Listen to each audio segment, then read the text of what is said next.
Chapter 366. TSKU?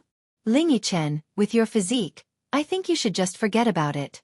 Chen Sini mocked Lingy Chen when she saw that he was about to join in the fray. Then, Chen Sini and Lingy Chen started poking fun at each other again. Yun Jian did not say anything, but from her pursed lips, one could tell that she was in a good mood. Hey, did you guys know? I heard that the director of new cruise is coming to the party today. I wonder when he'll be here. At that moment, Yun Jian and the rest walked past a group of people who were chatting together and happened to hear their conversation. Hey, really? That famous director of new cruise is coming too? I heard that new cruise has always been managed by someone called Xiaofan. The director of new cruise is so mysterious. Another round of whispers came. To be honest, Yun Jian's ears perked up when she heard about new cruise. It was her own company after all, so the concept was different. Hey master, isn't that your company they're talking about? However, before he could finish his sentence, Zhang Xiaofan stopped himself in time. Zhang Xiaofan, Chen Sini, and Lingy Chen were learning from Zhang Zhifan. This was something that Yun Jian had already acquiesced to. However, Zhang Xiaofan knew that announcing Yun Jian's identity would cause a huge uproar. Hence, Zhang Xiaofan only mentioned it, but the meaning behind it was obvious. Yun Jian replied and walked past the group of people who were still discussing the topic. Yun Yi was confused. He rubbed his nose and followed Yun Jian. No matter how much his brother Yun Yi thought about it, he would never consider that. His younger sister was the director of new cruise. The masquerade party had started a long time ago, and the so-called masquerade party was nothing more than a group of people chatting, eating desserts, and dancing. You're all here. Soon, Zhang Qishan was done talking to the people from before and walked to Yun Jian and the rest who were tasting desserts. I was talking to my business partners just now, so I forgot about you guys. I'm sorry. Zhang Qishan was already in front of Yun Jian and the rest. He even smiled apologetically at Yun Jian and the rest. Yun Jian responded politely. Young lady, I should thank you too. Look at how you're teaching my Feng. You don't charge anything. Zhang Qishan said and paused. I'm not taking in disciples, of course. I won't charge them. Zhang Qishan was a nice person. He expressed his deep friendliness to Yun Jian and the rest. Uncle. Just then, Song Shanshan's not-so-pleasant voice was heard again. Many people had seen how Yun Jian tied Song Shanshan up. However, because the venue was huge, Zhang Qishan, who was standing far away, did not see it at all. Hey, what's wrong, Shanshan? Zhang Qishan asked with a frown as he turned around abruptly and saw Song Shanshan's disheveled face. Uncle, it's fine. I'm fine. No one bullied me because I'm from the countryside. I'm really fine. Song Shanshan lowered her eyes and blinked hard to squeeze out a tear. Chapter 367. Song Shanshan's words were a blatant lie. After Zhang Qishan heard this, he immediately frowned. What's going on? Feng, did you bully your sister again? Zhang Qishan immediately pointed his finger at Zhang Xiaofan. Ha! Dad, I didn't. Zhang Xiaofan felt wronged. He turned to glare at Song Shanshan, feeling wronged. Uncle, he didn't. Brother Xiaofan really didn't bully me. He really didn't.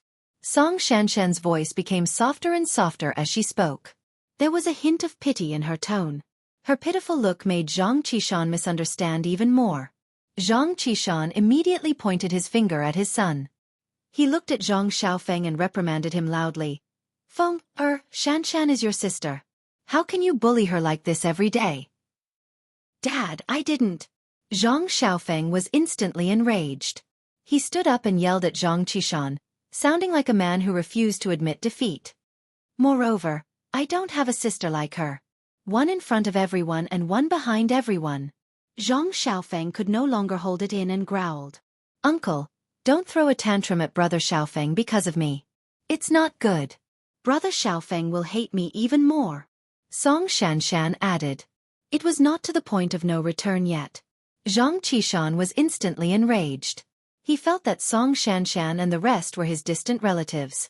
They came all the way from a remote village to his house as guests. On the other hand, his son, Zhang Xiaofan, kept showing an unwelcoming attitude. It was too embarrassing for him. Zhang Qishan raised his hand and slapped Zhang Xiaofeng hard. No one saw the smirk on Song Shanshan's face at Zhang Xiaofeng. Song Shanshan watched as Zhang Qishan swung his hand at Zhang Xiaofeng. Just as his hand was about to hit Zhang Xiaofeng's handsome face, a pair of fair and delicate hands reached out to stop him. Yun Jian reached out and stopped Zhang Qishan. She pulled Zhang Xiaofeng to the side and dodged the slap. "Uncle, I was the one who bullied her." Yun Jian did not evade the accusation. She stood up boldly and admitted the truth. "You?"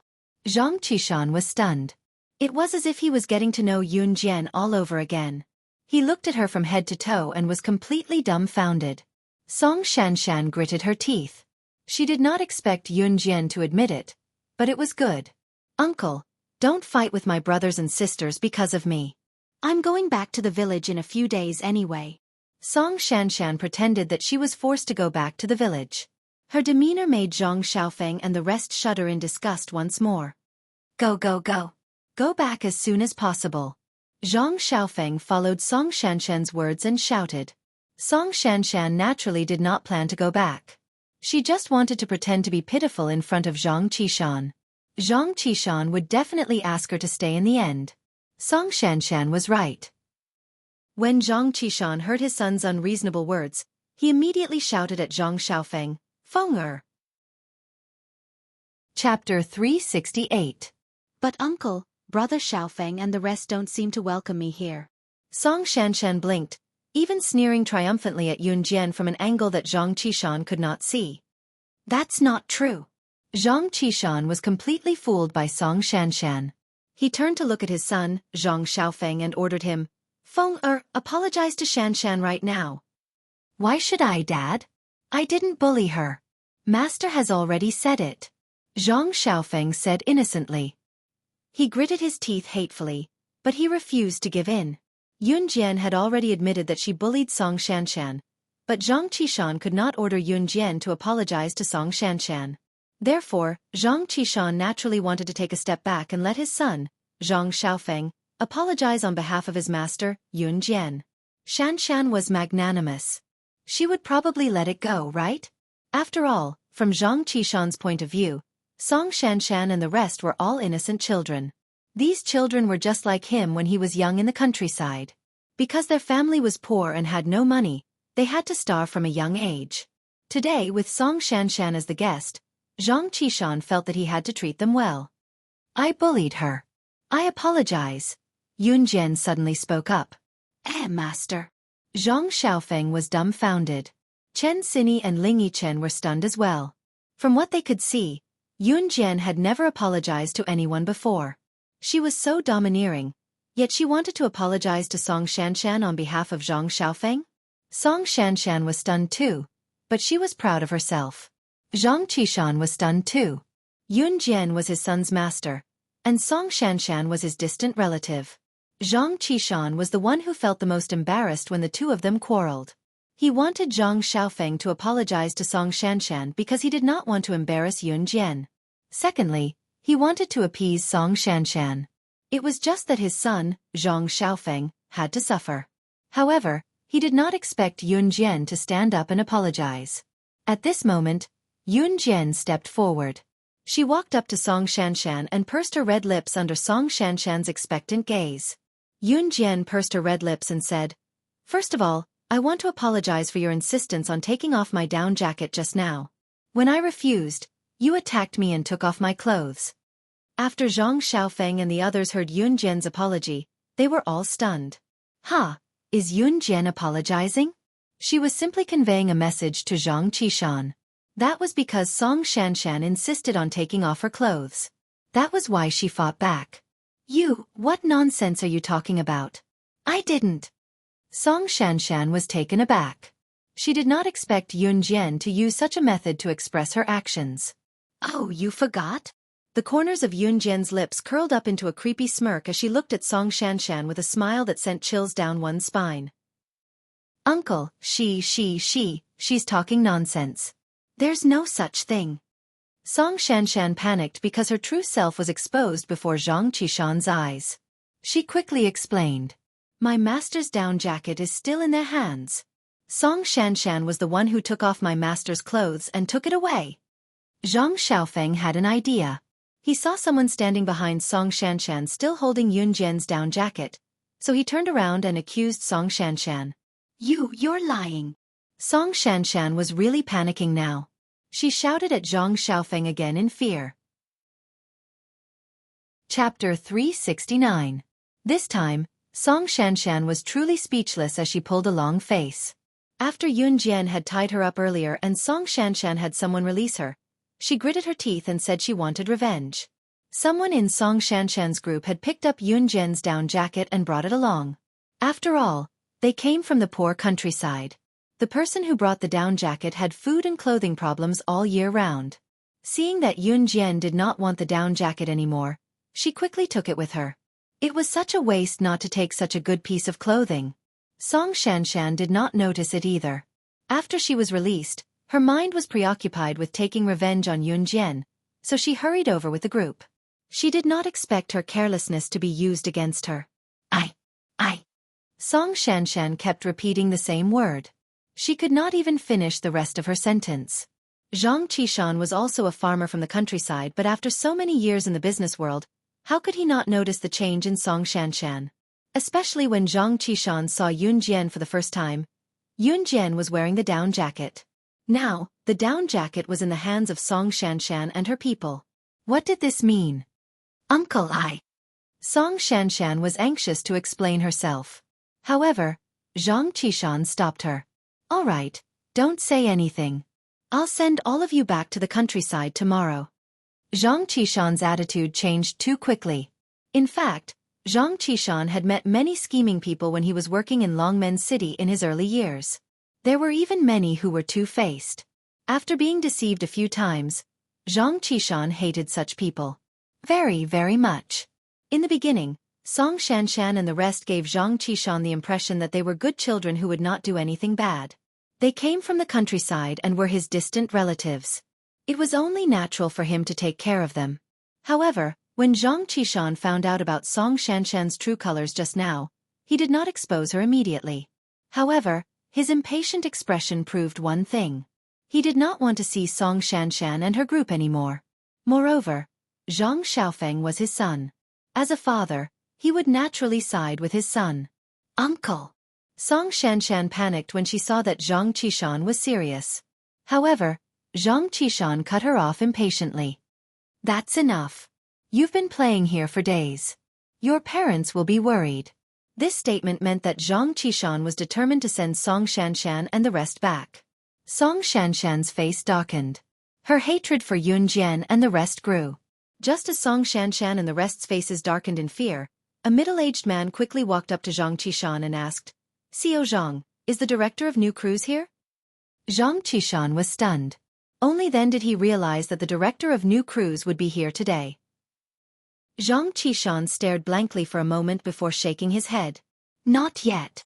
Actually, Zhang Qishan had no idea who the chairman of New Cruise was. This middle-aged white-collar man who came out of nowhere clearly had a favor to ask of New Cruise's director.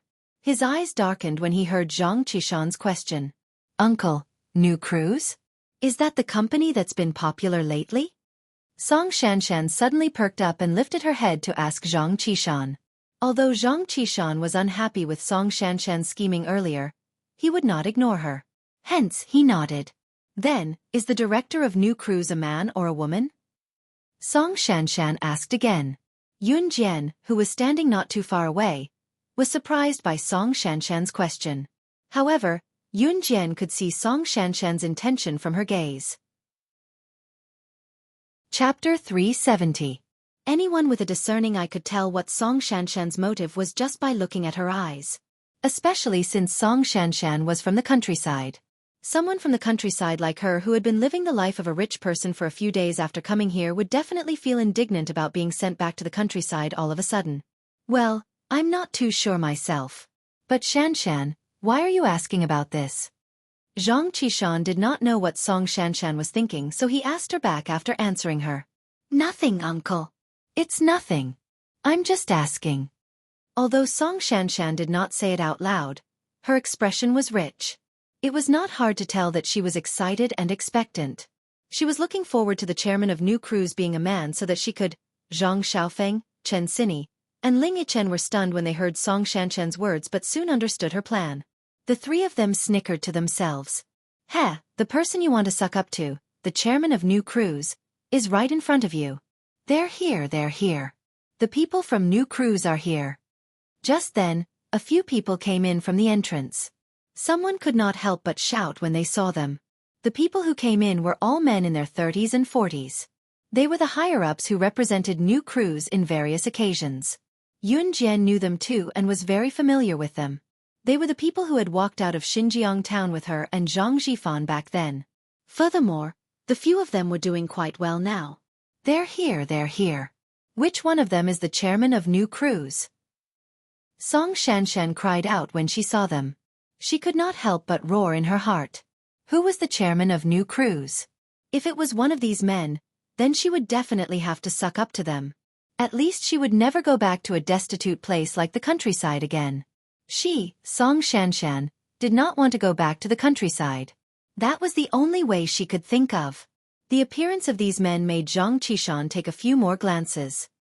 He had heard of New Cruise before, and among these men, there was a high chance that one of them was the famous chairman of New Cruise. Therefore, Zhang Qishan was also a little excited.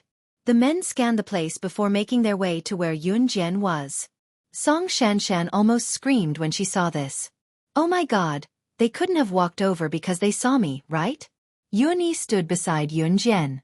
He only frowned slightly as he watched the group of people walking towards them. However, he didn't find anything strange. It was only when the men came to Zhang Qishan and under his surprised gaze, walked around him to Yun Jian behind him and bowed 90 degrees to Yun Jian, greeting her in unison, Sister Jian. Sister Jian. What? What? These higher-ups of New Cruise were addressing Yun Jian as Sister Jian. It meant. Song Shanshan's smile instantly froze on the spot. She was completely dumbfounded. Zhang Qishan was also stunned. As for Yun Yi, who stood beside Yun Jian, his eyelids tightened. Zhang Xiaofan, on the other hand, went over with a chuckle and put his arm around one of the men's shoulders to chat. Old Hegu, you're only here now. The man who was called Old Hegu was a gangster who left Xinjiang town with Yun Jian back then. Zhang Xiaofan and his brothers were now working under Zhang Zhifan in New Cruise, so they were familiar with the people there. Zhang Qishan was even more surprised when he saw how familiar his son was with the people in New Cruise. Yun Yi's shock could not be described as astonishment. Looking at Yun Jian, he asked after a beat, Xiao Jian, is New Cruise your company? Yun Yi was smart enough to connect the dots.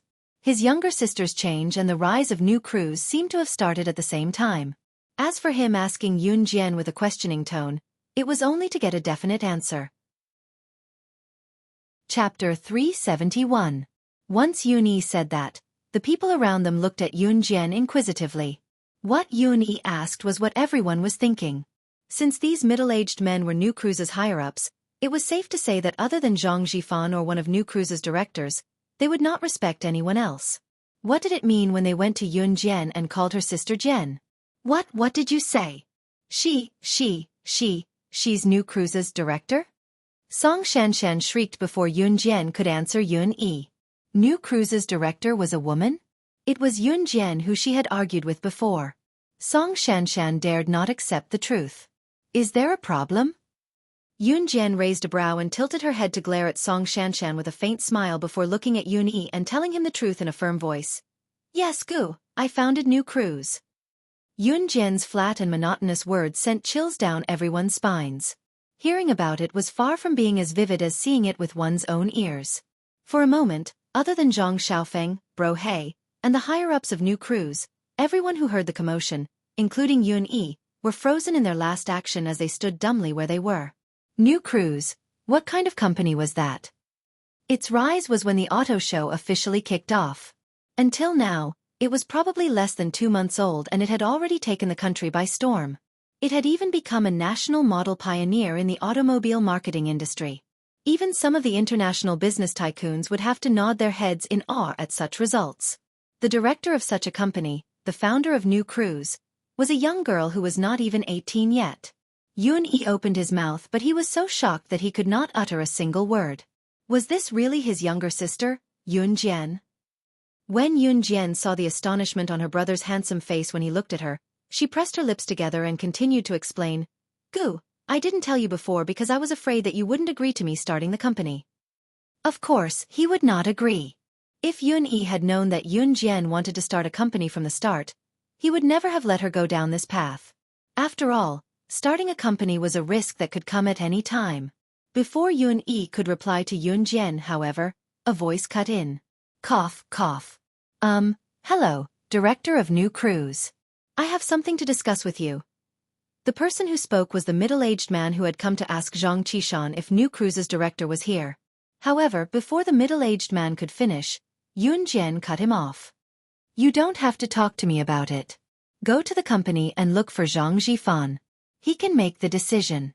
Yun Jian was really good at being a hands-off boss. The middle-aged man could only nod and leave. Uncle, thank you for your hospitality today. I'd like to leave first. Yun Jian waved her arms and said to Zhang Qishan. Ah! Zhang Qishan thought that he could ask his son, Zhang Xiaofan, if he had any questions, so he nodded. Hence, Yun Jian greeted Bro He a few more times and bade farewell to Zhang Xiaofan and the rest.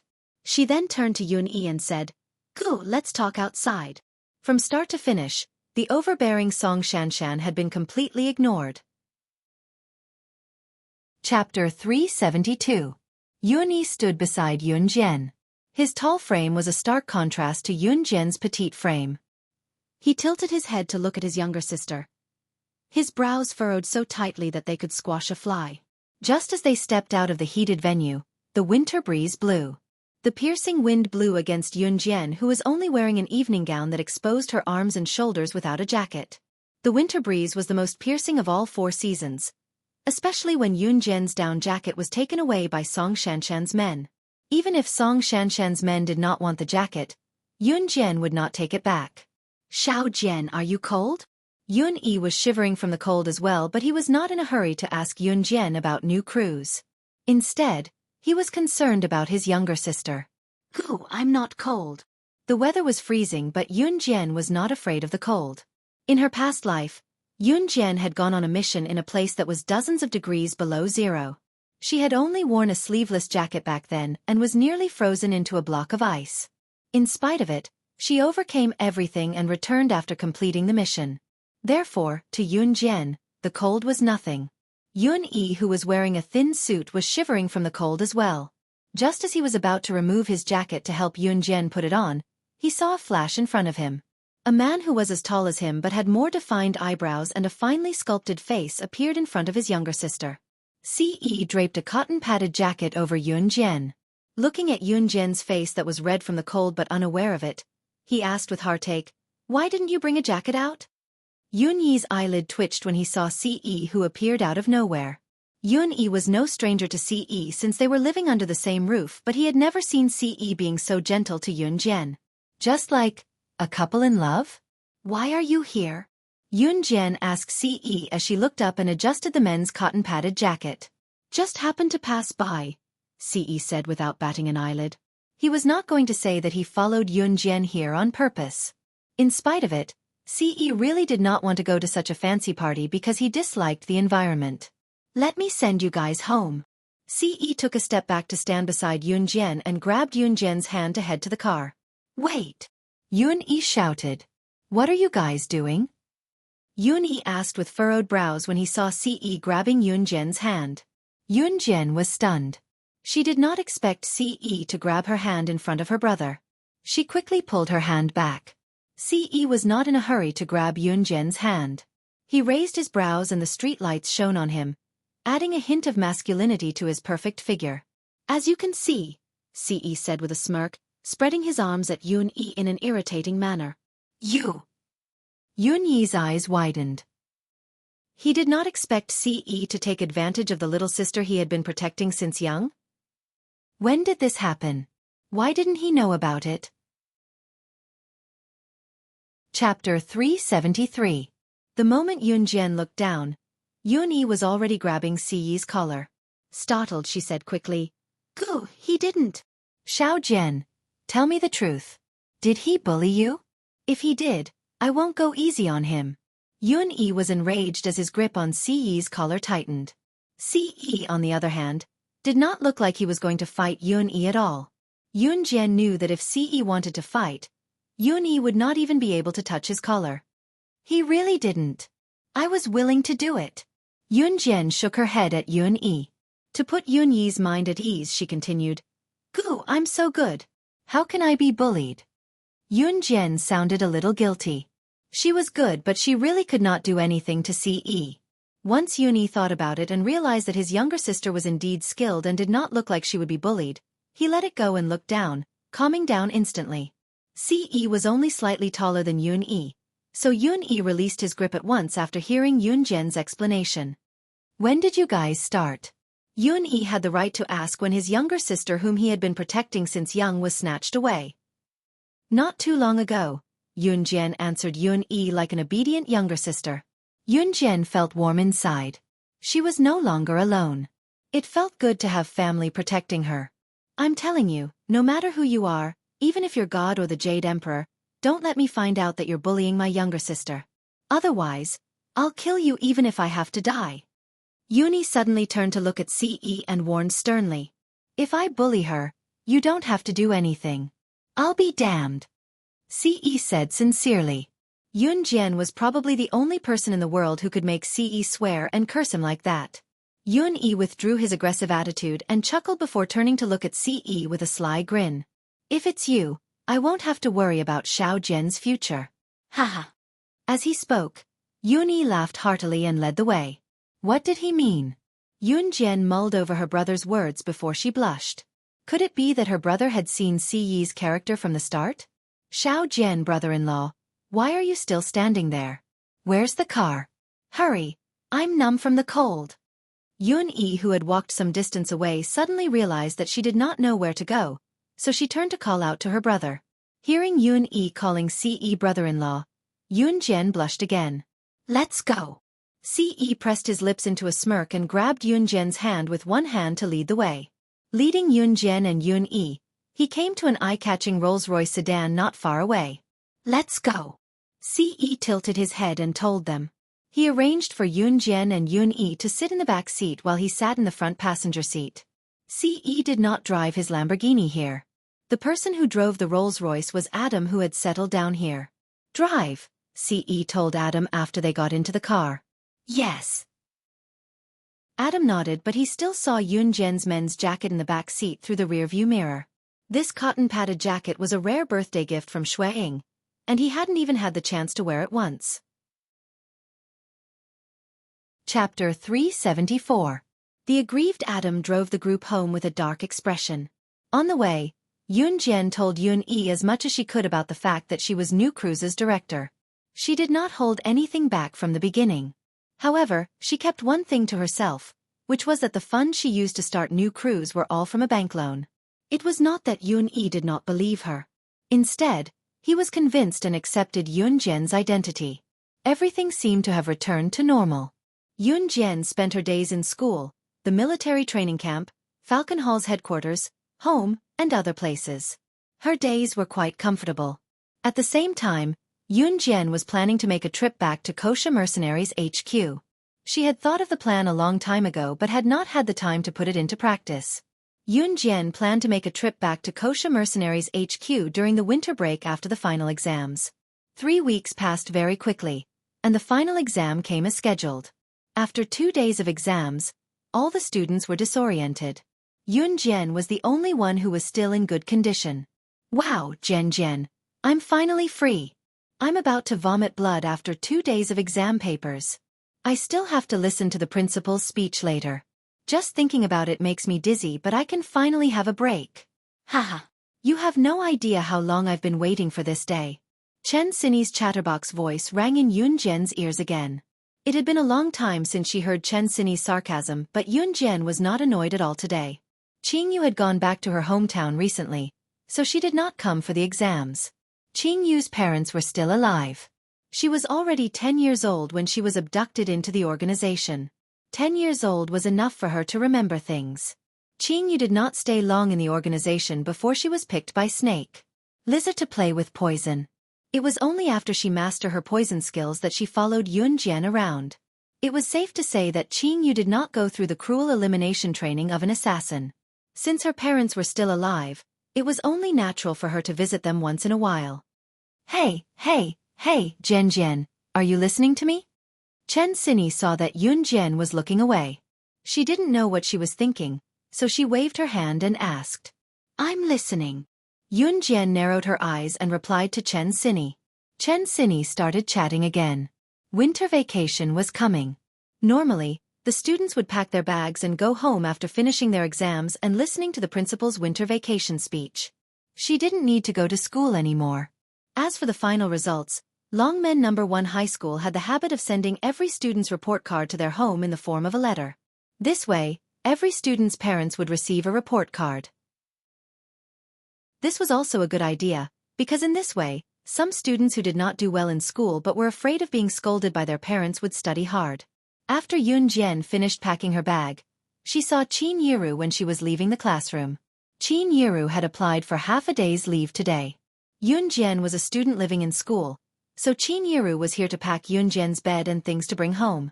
Just as Qin Yiru was packing Yun Jian's bed and things, Yun Jian's phone that had been silent for a long time vibrated all of a sudden.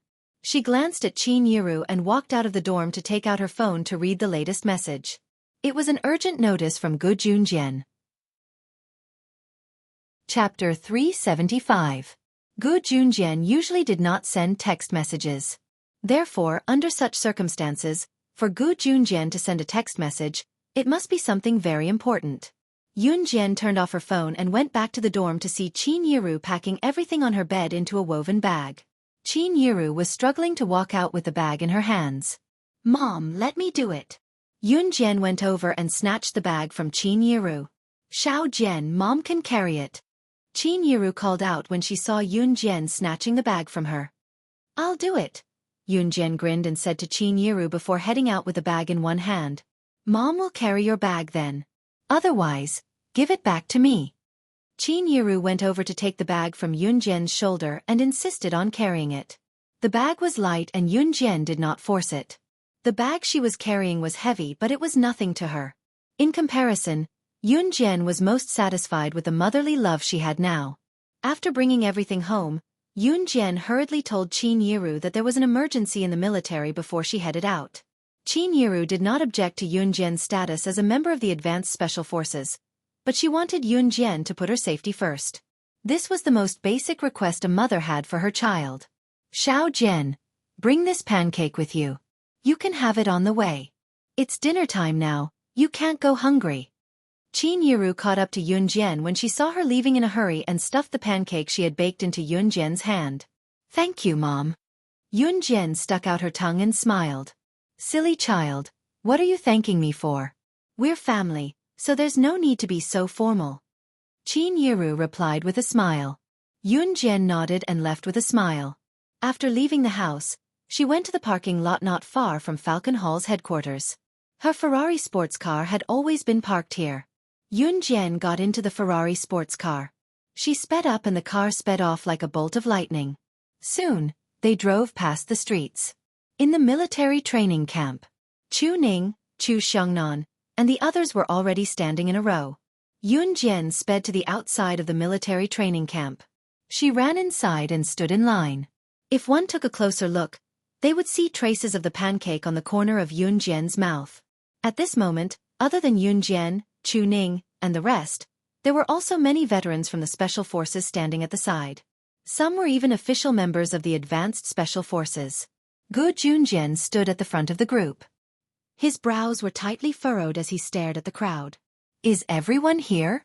Everyone, report your numbers. Gu Junjian shouted. Then, the group reported their numbers. After Gu Junjian verified the number of people, he cut to the chase. The mission this time is very urgent. That's why I suddenly called all of you to the military. Gu Junjian frowned and said with a serious expression. Then he continued, this morning, a priceless antique was stolen from the Zhe Province Museum. The thief is an internationally renowned thief who is skilled in martial arts. This antique is our Z country's national treasure. If it's stolen, it's not just the treasure that's lost, but also the dignity of the Z country. That's why I called all of you here today to get this item back. Chapter 376. Gu Yunjian's words were masculine and righteous, coupled with the heroic bearing of a soldier. Even though Gu Junjian was already middle-aged, it did not change his identity as the leader of the advanced special forces. His words made everyone present feel a deep sense of oppression. Except for Yunjian. Report. Is the mission going to be carried out immediately? Leader Lu Shiyun asked. Gu Junjian glanced over and nodded. That's right. I'll be sending 3 teams to Country A to retrieve the stolen antiques. 3 teams meant that there were members from 3 teams. Usually, a team was made up of 7 to 8 people. Yunjian's team of 7 was considered one team. Sending 3 teams to carry out the mission showed that Gu Junjian really valued this mission. After Gu Junjian finished speaking, he pointed at the members of the other 2 teams. The 2 groups he was referring to were all advanced special forces soldiers and veterans. Their abilities were the pioneers among the advanced special forces, and they were the cream of the crop. When Gu Junjian pointed at them, it meant that those 2 teams had been included in the 3 teams heading to Country A for the mission. Finally, Gu Yunjian's hand stopped at Yunjian's team. Then, Gu Junjian said to Yunjian's team of 7, "Get ready. We'll depart to Country A in 30 minutes. I'll inform your family members one by one. Also, there are 7 people in your team. You've only given yourselves code names. Now, think of a name for your team. Tell me in 30 minutes. Now, go equip your weapons." This time, Gu Junjian wanted Yunjian's team of 7 to be fully armed. The mission this time was far more difficult than the previous one. The reason why Gu Junjian did not send veterans was that Yunjian's team of 7 had completed the mission in a shocking amount of time. This mission should not have been assigned to Yunjian's team of 7 rookies, but it was still assigned to them. This showed how much Gu Junjian valued Yunjian's team of 7. Yunjian and the others entered the weapons room. This time, they weren't only allowed to choose one weapon. They were fully equipped, official special forces equipment. After equipping the equipment, they were no stranger to it. After the previous mission ended, Gu Junjian had increased the difficulty of the mission. Everything was done according to the standard of the advanced special forces. This was both an honor and torture. These days, other than Yunjian, everyone else was exhausted. But all in all, now was the time to check the results. Hey, let's quickly discuss. What should we name our team? How about my code name, Thunderbolt Squad? Chu Xiongnan laughed heartily as he spoke. Bah, that's so unpleasant to hear. Absolutely not. Chu Ning refuted Chu Xiongnan. Let the captain take it, Feng Xiaoran suddenly said. Me? I can't do it. Why don't you think about it, Yunjian? Lu Shiyun hurriedly waved his hands. He kicked the ball of thinking of a team name to Yunjian. Kings. Yunjian narrowed her eyes and said, "What?" The others were stunned. Team Monarch I, the unique and unique. Yunjian brushed away the hair that was covering her eyebrows and said, "That's a good name." Chu Ning suddenly laughed and clapped her hands. She was the first to agree. We'll choose this name then." Captain Lu Shiyun nodded. Since the captain had spoken, the others naturally had no objections. Team Monarch I, the unique and unique. Like a king, they ruled the world and stood at the top of the world. Who could bully them? Kill without mercy. Yunjian pursed her lips. Chapter 377. Country A was Country Z's neighbor, bordering Country Z. However, due to the land route, it took them quite some time to reach Country Z. The mission this time was rather risky, which was why Gu Junjian had mentioned it before they came. However, no matter how risky the mission was, no one wanted to quit. Country A was a country at war, so its economy could not be compared to Country Z. Moreover, Country A's security was poor, so it was common for people to kill people with knives on the streets. Considering that there were more than 20 people in Team 3, Gu Junjian arranged for a large bus to take them all the way to Country A. The bus was 2 stories high, with seats on the upper floor and the lower floor. Chu Ning and the rest were fresh to them, so they walked up and down the bus quite a bit along the way. This bus is so cool. It's 2 stories high. It's just like our house. It's like a moving house.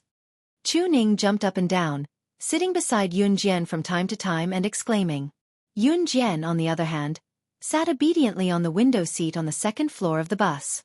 She looked out of the window, pursing her red lips as if she was thinking about something. Because it was a big bus on the second floor, there were many seats. There were only about 20 people in total, so they sat in different places. In short, where there was no one sitting, one could sit anywhere. Yun Jian and the other 7 members of Team Monarch sat separately on the upper and lower floors. Chu Ning walked up and down the stairs. She left the seat beside Yun Jian and ran to the seat on the first floor. Yun Jian only smiled, criticizing in her heart, "What a child who loves to walk." Due to the long journey, although Country A was a neighboring country to Country Z, it was no longer within Country Z. Therefore, there was still a distance to travel from Zhe province through many provinces. Many of them had already closed their eyes to rest. After all, it was another test of life and death in Country A. Every mission had its risks.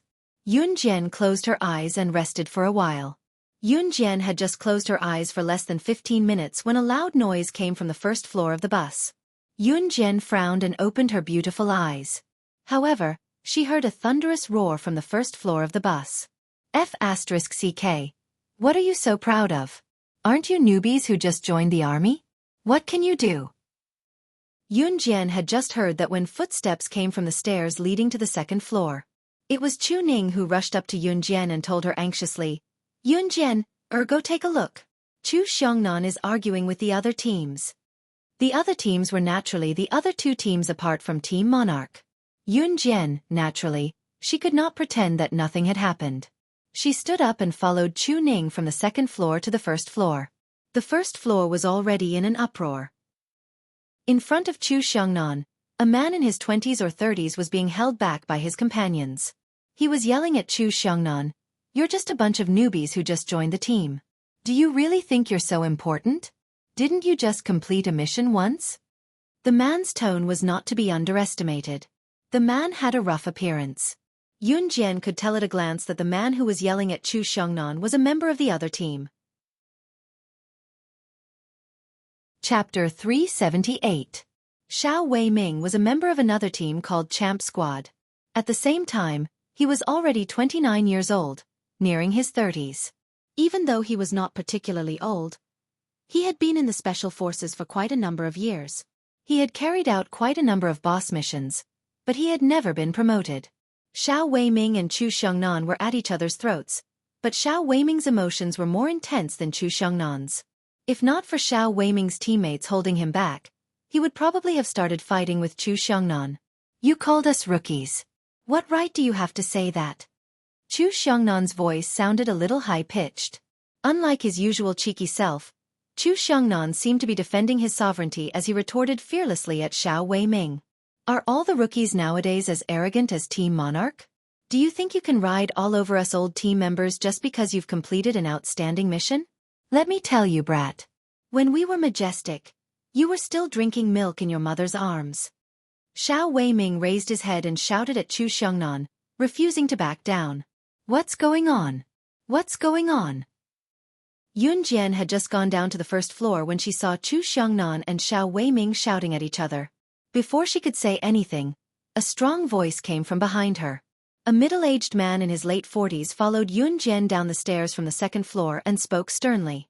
This stern and righteous middle-aged man was the captain of Champ Squad, Yu Fengqing. Once Yu Fengqing appeared, he had a strong presence.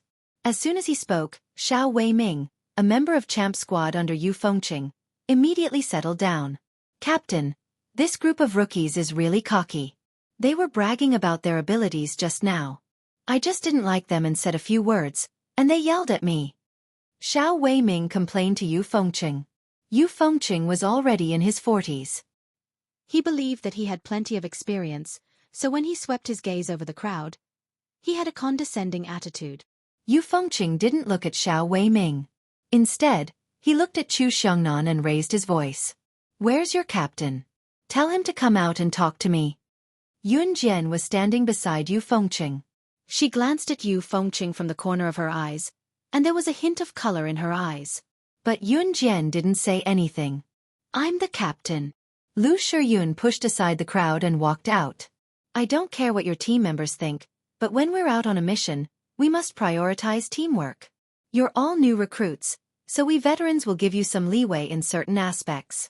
After all, you're still young and full of vigor, Yu Fengqing said without any hesitation. Yu Fengqing paused for a moment before continuing to speak to Lu Shiyun. In fact, his words were meant for all Team Monarch members. Young man, don't be complacent just because you've achieved something. There's always someone better than you. Don't forget that there's always someone better than you out there. With these few sentences, Yu Fengqing's meaning was very clear.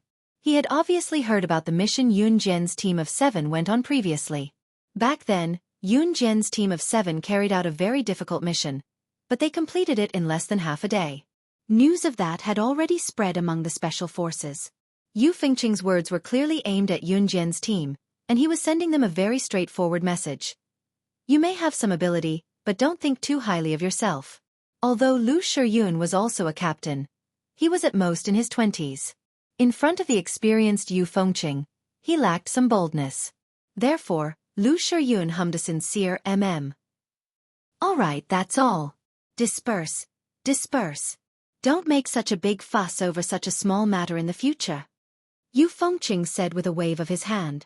As a result, the people who had gathered around also dispersed. Bah, you'd better remember this. Xiao Weiming spat at Chu Xiongnan and walked away. Chapter 379. Usually, when members quarreled with each other, their respective captains would step in to mediate. This time was no exception. Therefore, Yun Jian merely watched from the side without saying a word. By the time Yu Fengqing represented Champ Squad to speak to Team Monarch's captain, Lu Shiyun, the situation was more or less settled. Even if Yu Fengqing shared Xiao Weiming's dissatisfaction with Yun Jian's Team Monarch, he would only criticize Yun Jian and the rest in a tactful manner. He would not be like Xiao Weiming, who was stubbornly clashing with Chu Xiongnan in a fit of rage. Moreover, with Yu Fengqing's tone, the matter was resolved.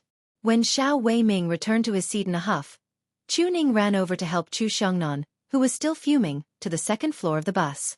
They were separated from Xiao Weiming, who was still on the first floor. When they were on the way to the second floor, Chu Ning even called out to Yun Jian, Yun Jian, you're here too? Yun Jian nodded and followed them to the second floor of the bus. When Yun Jian went upstairs, she heard Xiao Weiming's mocking laughter. Hee hee, look at those Team Monarch members.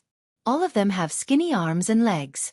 I don't mean to say this, but they must have been lucky to complete the previous mission so smoothly. These newbies, what kind of quality do they have? His voice was fading in the end. By then, Yun Jian had returned to the second floor of the bus. This is pissing me off. Chu Xiongnan could not help but blurt out before he even sat down. What's going on? I was just admiring the scenery outside the window. Why did you guys start arguing? Chu Ning asked Chu Xiongnan with a frown. Yun Jian had already found an empty seat and sat behind Chu Xiongnan and Chu Ning. I was just bragging to Hong Dork about Team Monarch's dominance earlier. I'm just bragging about myself, and I'm not bothering anyone. In the end, that guy just couldn't stand me. It's fine that he scolded me, but he even called us Team Monarch rookies. He said that the missions we completed back then were all due to luck. Humph, I'm so pissed off. Chu Xiongnan spoke a long string of words, but at this time, his mood was extremely complicated. Looking at his expression, one could tell that Chu Xiongnan was really angry. Chu Ning stopped bickering with Chu Xiongnan and spoke up for Chu Xiongnan instead. All right, don't be angry. When we reach Country A, we'll try our best to snatch back the antiques before they do. When the time comes, we'll rely on our abilities to humiliate them. In fact, although Chu Ning and Chu Xiongnan were usually like enemies when they were together, scolding each other and teasing each other, they would always help each other when they encountered a problem. Yun Jian leaned her head lazily with both hands behind her back. She looked at the two people sitting in front of her and smiled with her eyes narrowed. Since there was nothing else for her to do, Yun Jian closed her eyes again and rested for a while. The exclusive two-story bus from Z country to A country didn't stop moving. The scenery outside the window changed again and again. Yun Jian sat in the bus and rested for a long time. The bus stopped moving at night. After all, it was not safe to drive at night, and the driver needed to rest as well. With that, When Yun Jian and the rest arrived in Country A, it was already 6 or 7 o'clock the next night. At night, Yun Jian and the rest rested on the bus seats, leaning against the seat. It was not good to sleep like that, so when they arrived in Country A, they immediately checked into a hotel. That was because the people in Country A did not speak Mandarin or English, but their own language. Therefore, when they entered the hotel, the three teams, more than 20 people, realized that there was a language barrier. Wanting to give it a try, Yu Fengqing scanned the crowd like the leader of the group and asked, "Who among you can speak Country A's language?" When Yu Fengqing scanned the group, he did not even look at Yun Jian and the rest. In his opinion, Yun Jian and the rest were new recruits who did not have any achievements. How could they know Country A's language? Chapter 380. Yu Fengqing glanced at his own champ squad, then looked at another member called Flying Dragon Squad and asked them a question. Yu Fengqing did not care about Yun Jian's team Monarch at all. He did not even look at them when he was questioning them. Hence, when Yun Jian's melodious voice rang out, it came from behind Yu Fengqing. Yu Fengqing was stunned. He turned around and stared at Yun Jian like everyone else in Champ Squad and Flying Dragons. He raised his brows in disbelief. "You know how to speak? Are you sure?" His tone was filled with disbelief. If it were anyone else, Yu Fengqing and the rest might have believed her. However, Yun Jian was the youngest among them. Could she really learn Country A's language at such a young age? Country A didn't speak English. Yun Jian did not care about the disbelief in Yu Fengqing and the rest's eyes. She walked to the front desk of the hotel and knocked on the table with her fingertips. Then, she looked at the Country A lady at the front desk and spoke in a language that was almost the same as a Country A person's. "Hello, beautiful lady. We have a total of 21 people. Please give us 7 rooms." Yun Jian and the rest had a total of 21 people. 7 rooms would be just right for 3 people each. Yun Jian, Chu Ning, and Jiang Weiwei were all girls. Hence, they could share a room. "All right, beautiful lady." The Country A lady at the front desk gave Yun Jian a beautiful smile and issued the room tickets. The moment Yun Jian spoke to the Country A lady, Yu Fengqing and the rest were completely stunned. Even if Yu Fengqing and the rest did not know Country A's language, they could tell that Yun Jian's accent was the same as the Country A lady at the front desk. Moreover, the Country A lady at the front desk even replied to Yun Jian. Obviously, she understood what Yun Jian meant. Yun Jian could really speak Country A's language. Yu Fengqing and the rest were stunned. Especially Yu Fengqing. He watched as Yun Jian walked back with the receipt for the room. Once he thought of how he looked down on Yun Jian, his face darkened as though he had fallen into a cesspool. "You can check in now." Yun Jian waved the receipt and room key in her hand. Country A's hotel registration did not require complicated procedures. Moreover, Country A's security was not comprehensive. Hence, Yun Jian had already gotten the receipt and key after paying. The key was the hotel's key. However, due to the backward economy, it was different from China's. Due to Yun Jian's presence, everyone returned to their rooms swiftly. Once they were back in the hotel room, Chu Ning collapsed on the bed and chuckled at Yun Jian. "Haha, Yun Jian, you're really something. Just how ugly was the expression of the leader of the champ squad just now? Humph. Serves them right for looking down on us." Chu Ning and Chu Xiongnan were used to having their emotions written all over their faces. Yun Jian only smiled faintly. Knock, knock, knock. Just then there was a knock on the door. "I'll go open the door." Jiang Weiwei had just put down her luggage when Chu Ning jumped up from the bed and ran to open the door barefooted. The door opened. The person standing outside was none other than the captain, Lu Shiyun. "Pack up. We'll gather in the lobby on the first floor. The 3 of us will discuss the plan together." Lu Shiyun was here to inform them. "Okay. Got it." Chu Ning gestured at Lu Shiyun. Yun Jian walked around the room. She did not take off her shoes. Hearing Lu Shiyun's words, she immediately followed him out. The lobby on the first floor was a place that this relatively high-end hotel provided for travelers to relax and chat. By the time Yun Jian, Chu Ning, and Jiang Weiwei went downstairs, Yu Fengqing and the rest were already standing in the lobby. "Tisk, women are so troublesome." Xiao Weiming felt that the matter was not big enough, so he shouted loudly. Chapter 381. Xiao Weiming's provocative words had no effect on Yun Jian. At the same time, Chu Xiongnan, Chu Ning, and the rest automatically blocked Xiao Weiming's words and ignored him. Xiao Weiming was directly ignored. He snorted, and in the end, he did not make a sound. All right. Everyone, quiet down. Yu Fengqing acted as the leader of the three squads again. He slapped the coffee table in front of him and shouted. The moment Yu Fengqing spoke, everyone quieted down. All three squads are here for the same mission, so we have to work together. Moreover, the target of this mission is the internationally renowned thief. Yu Fengqing expressed his opinion. So you're saying that all three squads have to work together? Someone asked. Yu Fengqing continued to express his opinion, and what he said seemed to make sense. Yes, all three squads will work together to catch that thief and get the item back. So during this period, I hope that all three squads can work together without any disputes and work together to complete the mission. That was Yu Fengqing's opinion. What's more, Yu Fengqing's words were reasonable. Even he was impressed by himself. Lu Shiyun frowned and didn't say anything. I don't agree. Just as the group of people were almost done with their discussion, a clear female voice rang out again, interrupting everyone. Yu Fengqing's eyebrows twitched when he heard the voice. He turned to look for the source of the voice and saw Yun Jian standing in the same spot. She pursed her red lips and looked at everyone's gazes gradually falling on her. After a few seconds of silence, Yun Jian repeated, I don't agree. We have 3 squads with 21 people. If all 3 squads walk together, don't you think it's too conspicuous? It was like telling a thief who had stolen an antique that they were here to catch him. So I can't accept it. Yun Jian's words immediately attracted the rebuttal of everyone present. What we advocate is to work together. You're trying to be independent. Someone from the champ squad couldn't stand it anymore and shouted at Yun Jian. Perhaps it was because of Yun Jian's young age. Even though she spoke fluent Country Z's language, no one was convinced. That's right. Young lady, you're still too inexperienced. We've completed at least 100 missions. Which one of them wasn't done as a team? We're on a mission now. This isn't the time to let your tongue run wild. Yu Fengqing had just suffered a setback.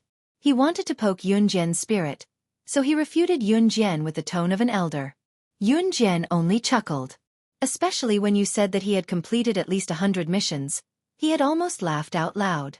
But she didn't laugh in the end. She turned to look at Lu and the others. And asked, what about you guys? Do you want to work with them or with me? Yun Jian ignored Yu Fengqing, but her words were obvious. She was asking Lu Shiyun and the others if they wanted to complete the mission with her or follow Yu Fengqing's arrangement and complete the mission with Yu Fengqing and the others. Young lady, even a fool would know what to choose. You can either leave on your own or come with us. The person from Champ Squad who had spoken just now mocked Yun Jian again. Yu Fengqing also raised his head high. From what he could see, Lu Shiyun and the others would definitely follow them.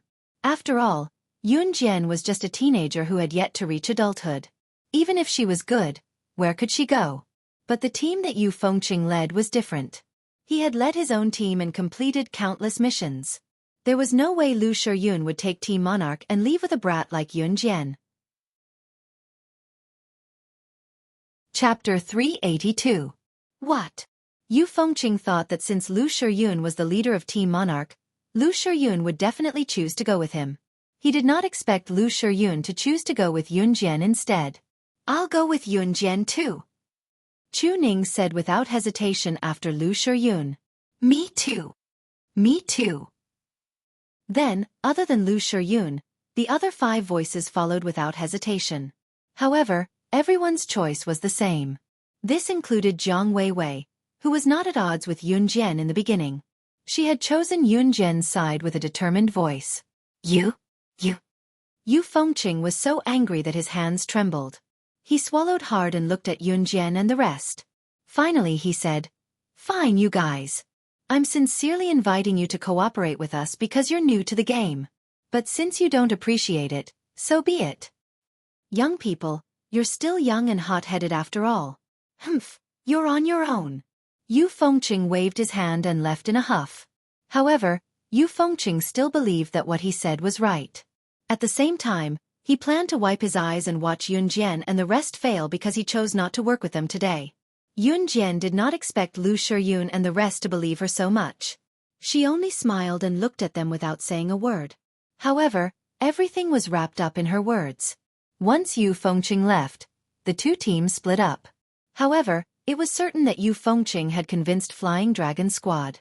The current situation was that Champ Squad and Flying Dragon Squad had started working together. After rejecting Yu Fengqing's invitation, Yun Jian, Chu Ning, and Jiang Weiwei gathered in Lu Shiyun's room at night. The seven of them began to discuss the plan. Coincidentally, while they were discussing the plan, Yun Jian received a message from Gu Junjian. The message on the phone was very simple, but it was a very useful message because there was a clue written on it. The thief who stole the antique was last seen at Tiandi Canyon in Country A's F City. The Tiandi Canyon was a famous scenic spot in Country A.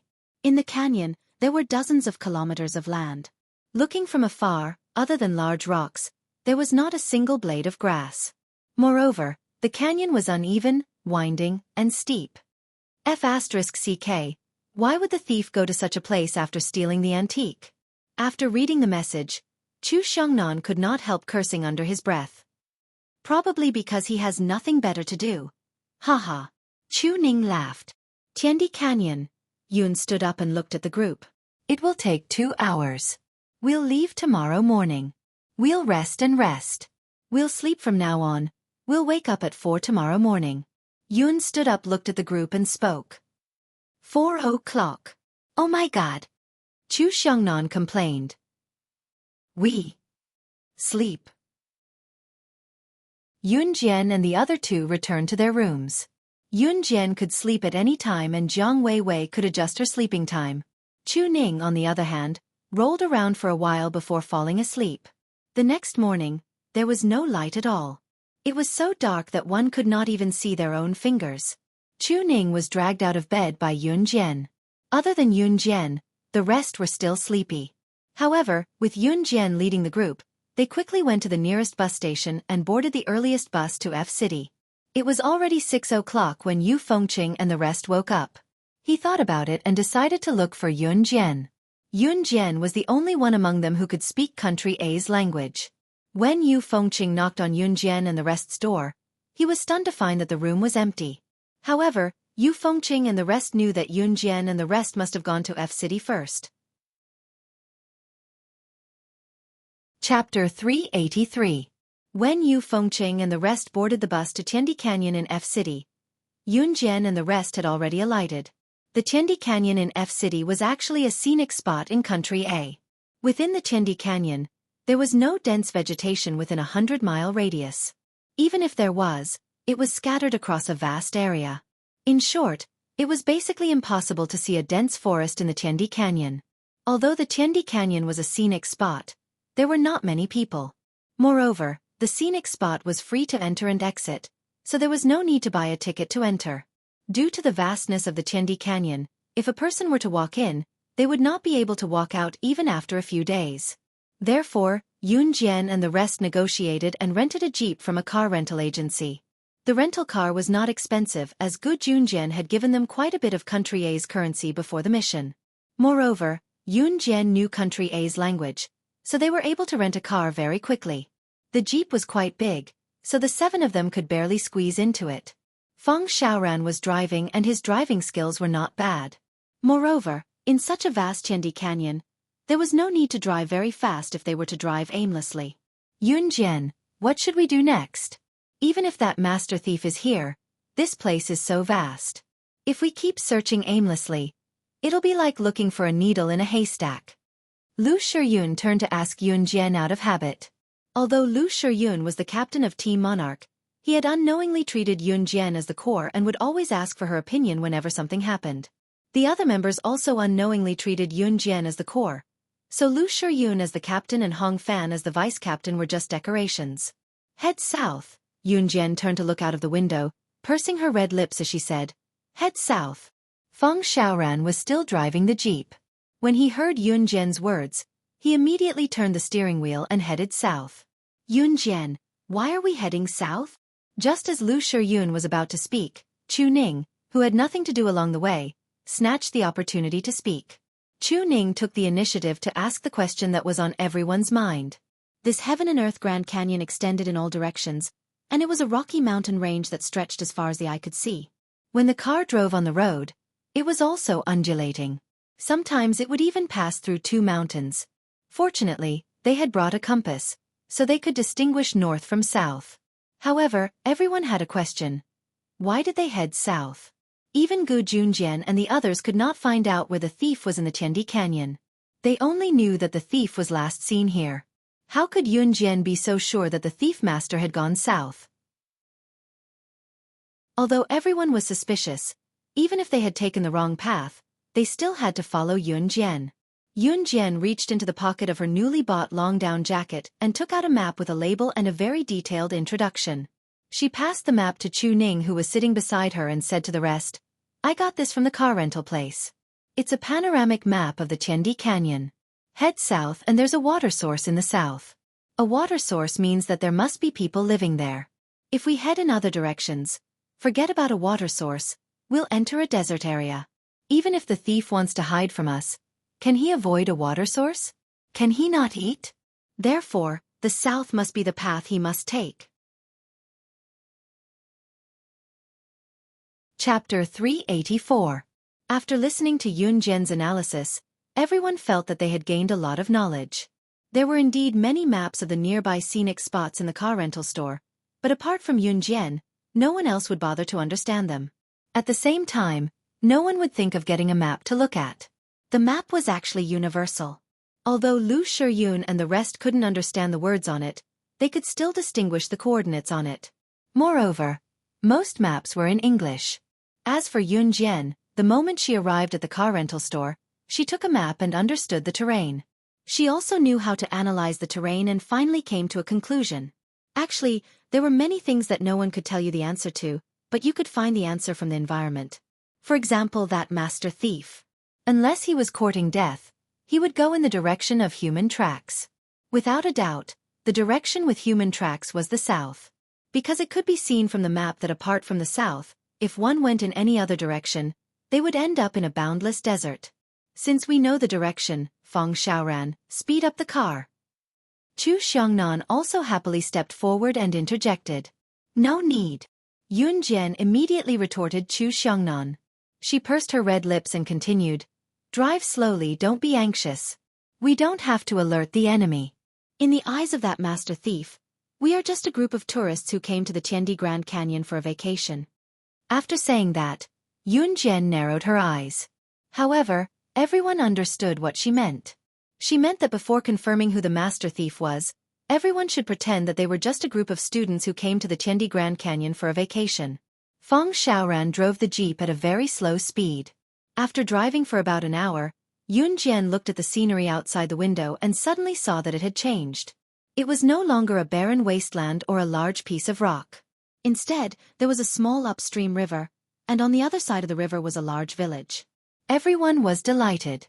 Feng Xiaoran didn't turn his head but asked Yunjian, Yunjian, are we going into the village? Yes, let's find a place to rest and stay for the night. Yunjian nodded. Thus, the group entered the village. The men in Country A were used to wearing a headscarf on their heads, while the women used a headscarf that covered their entire head except for their facial features. This was the custom of Country A. Yunjian and the others got off the car, and Yunjian went to the village head to seek shelter. The village chief and the villagers expressed a strong welcome to the guests from afar. In the end, the village chief divided Yunjian and the others into 4 groups and arranged them to live in 4 different households in the village. Yunjian was arranged to live alone in a seemingly poor family. This family was very hospitable. The hostess was in her 40s and her name was Adia. Adia had a daughter who was 2 years younger than Yunjian. Her name was Boba. Adia's husband had already passed away, so Adia had to raise her child Boba alone. Life was very difficult for her. In spite of it, Adia expressed the strongest welcome to Yunjian, an outsider. In less than half a day, Adia's daughter, Boba, had already become familiar with Yunjian. In addition, there was no language barrier between Yunjian and the people in Country A, so Boba seemed to like her sister very much. Boba shook Yunjian's hand and looked at Yunjian expectantly. Big sister, Can you accompany me to the river to catch fish? Yun Jian also liked this little sister who was 2 years younger than her. She nodded and followed my boba to the river in the village. There were already many children of my boba's age standing by the river. All the children were catching fish in the most primitive way, holding a long sharpened bamboo pole, standing in the shallow and clear river, looking at the fish swimming back and forth, and directly poking them with a bamboo pole. My boba had just taken Yun Jian's hand to the river when they were surrounded by a group of careless boys. Chapter 385.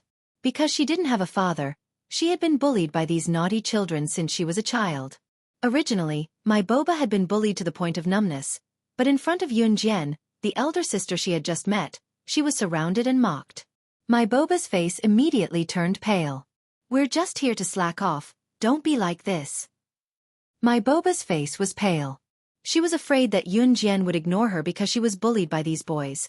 So she looked at the group of boys around her with pleading eyes and said. Yun Jian's eyes flashed. My boba had been bullied since she was a child. Because she didn't have a father, the naughty children around her had always made fun of her and even made up poems about her life experience. My boba was not as alone as she was now when she was a child. She used to have friends. But later, her friends were scared away by these boys and were no longer willing to play with her. When Yun Jian moved into my boba's house, my boba was half surprised and half happy. Especially when Yun Jian didn't refuse to make friends with her. My boba's heart was overflowing with joy. But now, the actions of these boys made my boba afraid. She was afraid that because of these boys, the elder sister she had just met would not be willing to make friends with her. Slack off? Haha, with just the two of you? At this time, a heavy sarcastic voice suddenly came. A 16 or 17-year-old boy with a dark complexion but a decent appearance pushed the crowd aside and stood in front of my boba and Yun Jian. This 16 or 17-year-old youth seemed to be the king of this group of boys, because when this youth appeared, the other boys all cheered and made way for him. Jiliheng. My boba looked at the 16 or 17-year-old boy with some fear, and couldn't help exclaiming. The boy called Jiliheng stretched out his hand, raised his head, hooked Yun Jian with his finger, and then said arrogantly, I heard that you're a foreigner and my boba's new friend? Ha! How dare you be friends with my boba without my consent?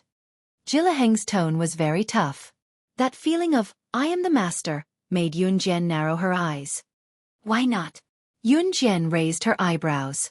She narrowed her eyes and replied in fluent country Z. Big sister, don't. Let's go. He's Jiliheng, the overlord of our village. No one can challenge his dignity. Let's go. My boba tugged at Yun Jian's clothes and said with some fear. Yun Jian lowered her eyes and retracted her gaze. She did not intend to be nosy. She was here to carry out a mission. That godly thief could be around at any time. If she let her guard down, or if she showed off her skills, wouldn't she be luring the snake out of its hole? Just as Yun Jian and my boba turned around and took 2 steps, Jiliheng's voice came from behind again. Hey, are you really leaving? However, Yun Jian ignored him. Jiliheng was anxious. It was rare for him to meet a girl who was not afraid of him mentally. Purely out of curiosity, he wanted to stop Yun Jian. However, seeing that she did not move at all, Jiliheng shouted again. Stop, stop, stop. Let's have a fishing competition. Let's see who can catch more fish in 10 minutes. If you win, I won't bully my boba anymore. How about it? And I promise that no one will bully her in the future. Really? Yun Jian heard Jiliheng's words and instantly paused. She turned around and asked. Of course, I, Jiliheng, am a man. I never go back on my words. Jiliheng patted his belly and promised. Then let's begin. Yun Jian's speed of change was unpredictable. Jiliheng was also slightly stunned. However, when he thought that she was just a girl younger than him, he did not think much of it. Therefore, Jiliheng immediately asked someone to bring 2 bamboo poles. He and Yun Jian each took a bamboo pole. When Lu Shiyun and the others met at their respective residences and walked across the river to find Yun Jian, they happened to see Yun Jian holding a bamboo pole and preparing to compete with Jiliheng in fishing. Chapter 386. Yun Jian was not disturbed by the appearance of Lu Shiyun and Chu Xiangnan at all. At this time, she was already standing in the stream with Jiliheng. Most streams in winter were bitterly cold, but strangely, the spring water of this stream did not make people feel cold at all. On the contrary, people standing in the stream would feel warm. "It's starting," Jilaheng said to Yun Jian with a bamboo pole in his hand, glancing at her. "Okay." Yun Jian nodded. She narrowed her eyes and nodded to Jilaheng with a bamboo pole that was sharp enough to stab a fish to death. "Yun Jian, come on." Chu Ning and the others could not understand the shouts of the group of Country A people, but Chu Ning waved at Yun Jian and cheered for her. Yun Jian kept her eyes squinted, staring at the bamboo pole in her hand. "Big sister, come on." My Boba also looked at Yun Jian gratefully. At the same time, she also raised her voice and shouted for Yun Jian in her Mandarin. "Ha!" Jilaheng suddenly chuckled. A wicked smile that did not match his age climbed up the corners of his lips. "Chi!" Jilaheng stabbed the bamboo pole in his hand into the stream and stabbed a small fish that was swimming freely. Yun Jian narrowed her eyes and also stabbed the bamboo pole in her hand into the stream. "It missed?" "Ha ha ha! It missed!" Jilaheng's group of friends chuckled at Yun Jian. Yun Jian's stab with the bamboo pole missed. Chu Ning and the others were also disappointed for a while. Yun Jian was not in a hurry. She lowered her head and did not show any expression. "Hee hee." Jilaheng also laughed. He laughed even more presumptuously, and at the same time, he stabbed the bamboo pole in the stream several times in a row. "Chi chi chi chi chi." 5 consecutive stabs. A fish appeared on the bamboo pole in Jilaheng's hand. It could be said that Jilaheng had never missed. He then looked at Yun Jian. She had also stabbed him a few times, but she didn't even manage to hit him once. Jilaheng's group of friends became even more excited. They began to shout arrogantly, "Jilaheng! Jilaheng! Jilaheng!"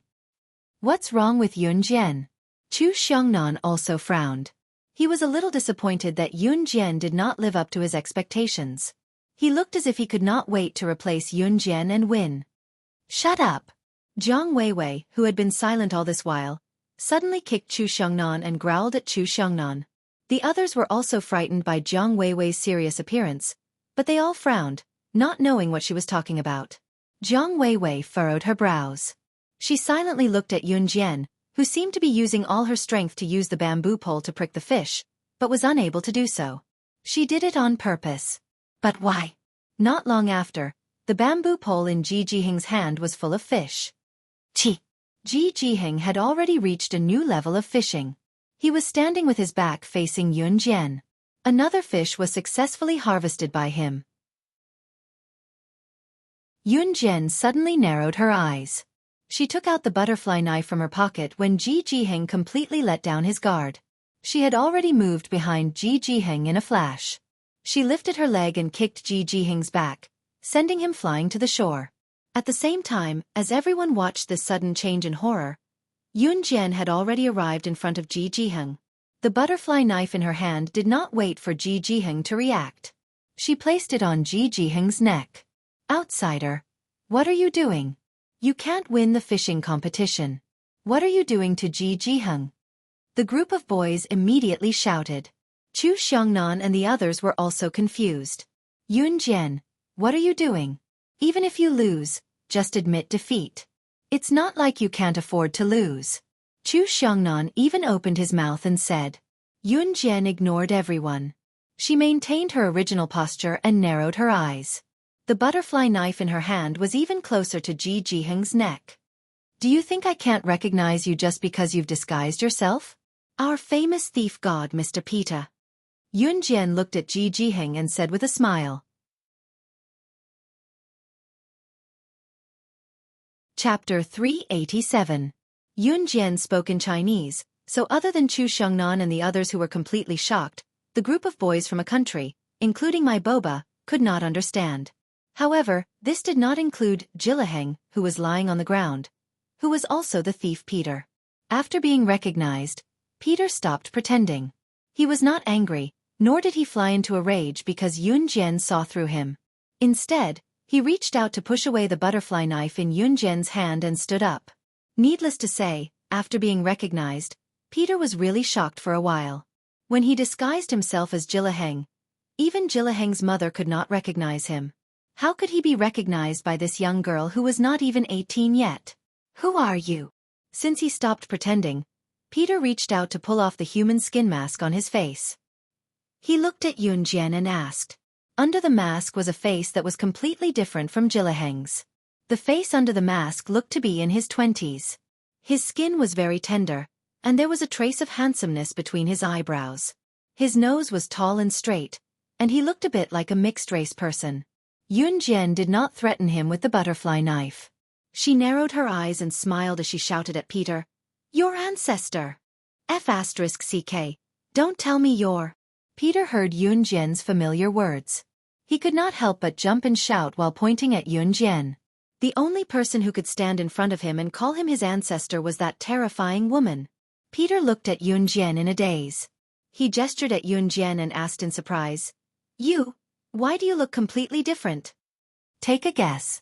Yunjian crossed her arms. She did not look at Peter. Instead, she curved her red lips and smiled slightly. She did not recognize him at first, but in her eyes, Peter's disguise as Jilaheng was too flawed. First of all, she could see from Peter's face that there were creases on his face and around his ears. As for Peter's identity, first of all, he stole the antiques. Stealing antiques that were heavily guarded in Jia province was not a simple matter. At the very least, that was something only a world-class thief could do. Back then, Yunjian knew a world-class thief who was good at stealing, Peter. Another characteristic of Peter was that he loved to play. Just like just now, once Peter started playing the game of fishing, he couldn't stop. And Yunjian took advantage of Peter's loss of vigilance to make her move. While Pete and Yunjian were chatting happily and acknowledging each other, the boys around them were so frightened that they ran home crying for their mothers when they saw Pete, who suddenly tore off his human skin mask and changed his face. Lu Shiyun, Chu Xiangnan, and the others were completely dumbfounded. All of them had heard Yunjian calling Pete, thief god, just now.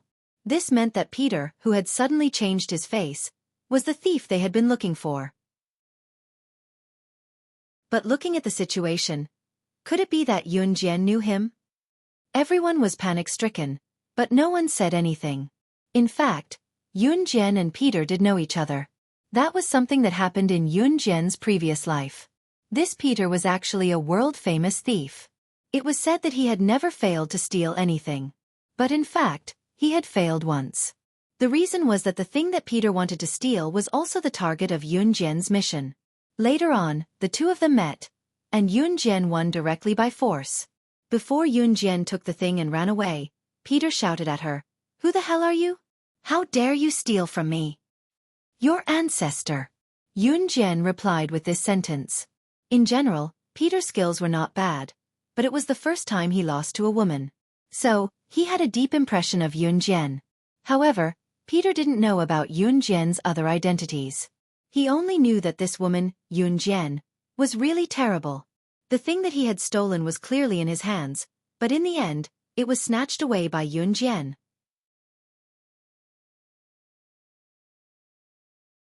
Chapter 388. Aya, my great-aunt. No wonder my eyelids have been twitching since this morning. Why did you come back to look for me? Oh my God. Don't tell me you want to take away the treasure that I worked so hard to steal again? Returning to reality, Peter clutched his chest exaggeratedly. He looked at Yunjian as if he was looking at the devil and shouted at her. Lu Shiyun and the others were even more surprised when they saw this. Judging from Yunjian and Peter's words and actions, they seemed to be very familiar with each other. However, Yunjian pursed her red lips and smiled slightly. Then she reached out her hand. You guessed right. Hand it over obediently. Peter retracted his hand and made a face as if he was about to die. Then, he clutched his pocket tightly. Are you really going to take it away? There's no room for negotiation? No. Yunjian's deep eyes flashed. She opened her mouth and didn't allow for any rebuttal. All right then. Peter could only reach out his hand and rummage through his pocket. Then, he reluctantly took out an emerald jade pendant and handed it to Yunjian unwillingly. This emerald jade pendant was the one that was lost in the Jia Province Museum. Before they came, Good Yunjian had shown Yunjian and the others a photo of the lost antique. It was this emerald jade pendant. Although it was just a jade pendant, this jade pendant was actually an ancient relic left behind by a famous scholar in the Tang dynasty. It had been quite a few years since then. Naturally, it was worth a lot. Just like that, The mission is completed? Chu Xiongnan and the others stood where they were. They watched as Peter obediently handed the jade pendant to Yun Jian without any resistance. All of them turned pale with fright. After all, Peter was an internationally renowned thief, wasn't he? He actually handed the antique jade pendant to Yun Jian just like that? This meant that the mission was successfully completed. Wasn't this mission supposed to be quite dangerous? Why did the thief obediently hand over the item as soon as Yun Jian showed up? Who exactly was Yun Jian? However, if Peter heard Chu Xiongnan and the others silently criticizing him for handing over the antique jade pendant to Yun Jian, he would be in deep trouble. Peter would definitely put his hands on his hips and shout at Chu Xiongnan and the others. When he fought with Yun Jian, both his arms were broken by Yun Jian. If Peter hadn't dodged quickly, his entire body would have been broken by Yun Jian. Peter swore that he would never meet such a terrifying woman again in his life. But this time, it was such a coincidence. "All right, you can go now," Yun Jian said with a grin, looking at Pete. Peter wanted to cry but had no tears. He quickly packed up his things and ran away. His speed was even faster than a car. After Peter left, he wasn't a bad person. It didn't take long for him to release the real Geely Hunter. The real Geely Hung had tasted the feeling of being bullied by Peter. From then on, he repented and no longer bullied my Boba and her group of weaklings. Yun Jian and the others stayed the night under the warm hospitality of the villagers. The next day, Feng Xiaoran drove the jeep and left. My Boba sent Yun Jian and the others all the way to the entrance of the village until Yun Jian and the others could no longer be seen. This encounter was like a fleeting moment in life. Once they parted, it would be forever. After leaving the village, they returned along the same path. As soon as they returned to the crowded flat ground, they met Yu Fengqing and the others who were still searching around the canyon but to no avail. "How dare you leave without saying a word? Do you know what kind of behavior this is? This is abandoning your companions and selfish behavior. What kind of future do you think you can have? You still want to rely on your own abilities to complete the mission. I think you're dreaming." Due to the language barrier, Yu Fengqing and the others couldn't even rent a car. They had been walking since yesterday morning and were extremely tired. When he saw Yun Jian and the others, Yu Fengqing rushed up and scolded them like an elder. In reality, he was resentful that Yun Jian knew Country A's language but didn't team up with them. Chapter 389. Pack up what team? Return to the country?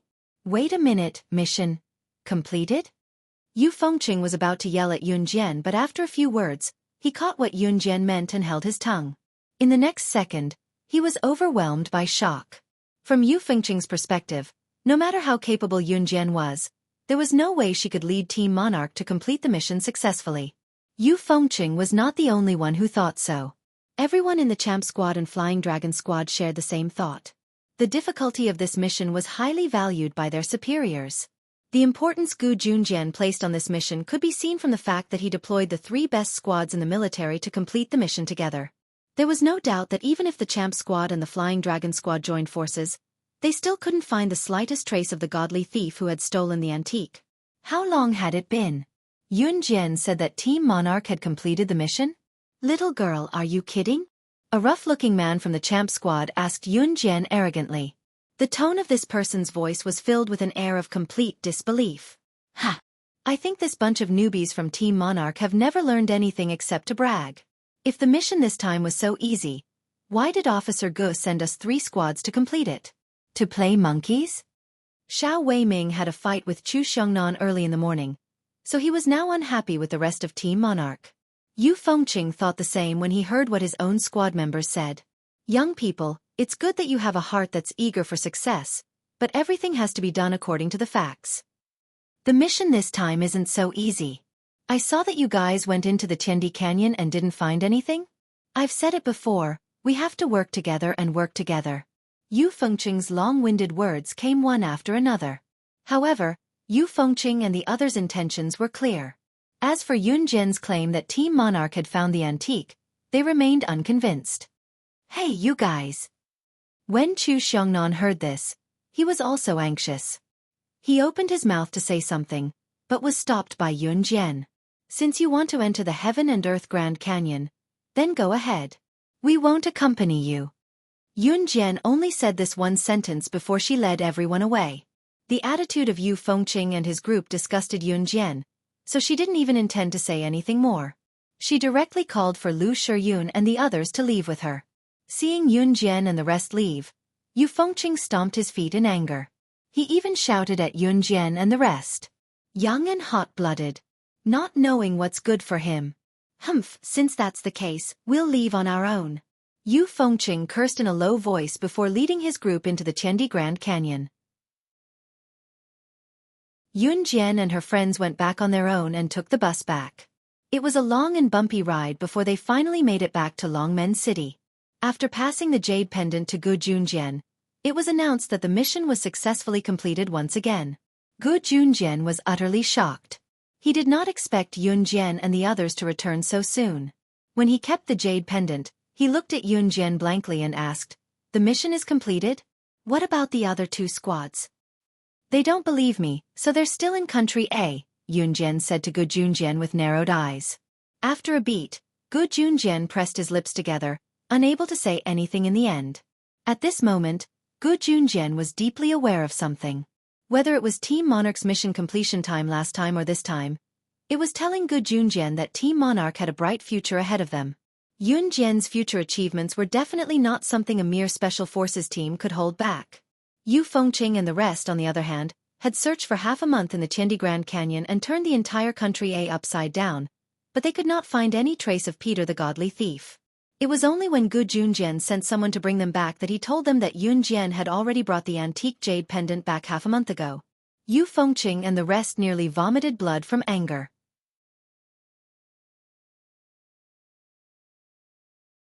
Chapter 390. Initially, she thought that Yun Jian and the rest would be away for at least 10 days to half a month, and they might not even be able to make it back for the new year.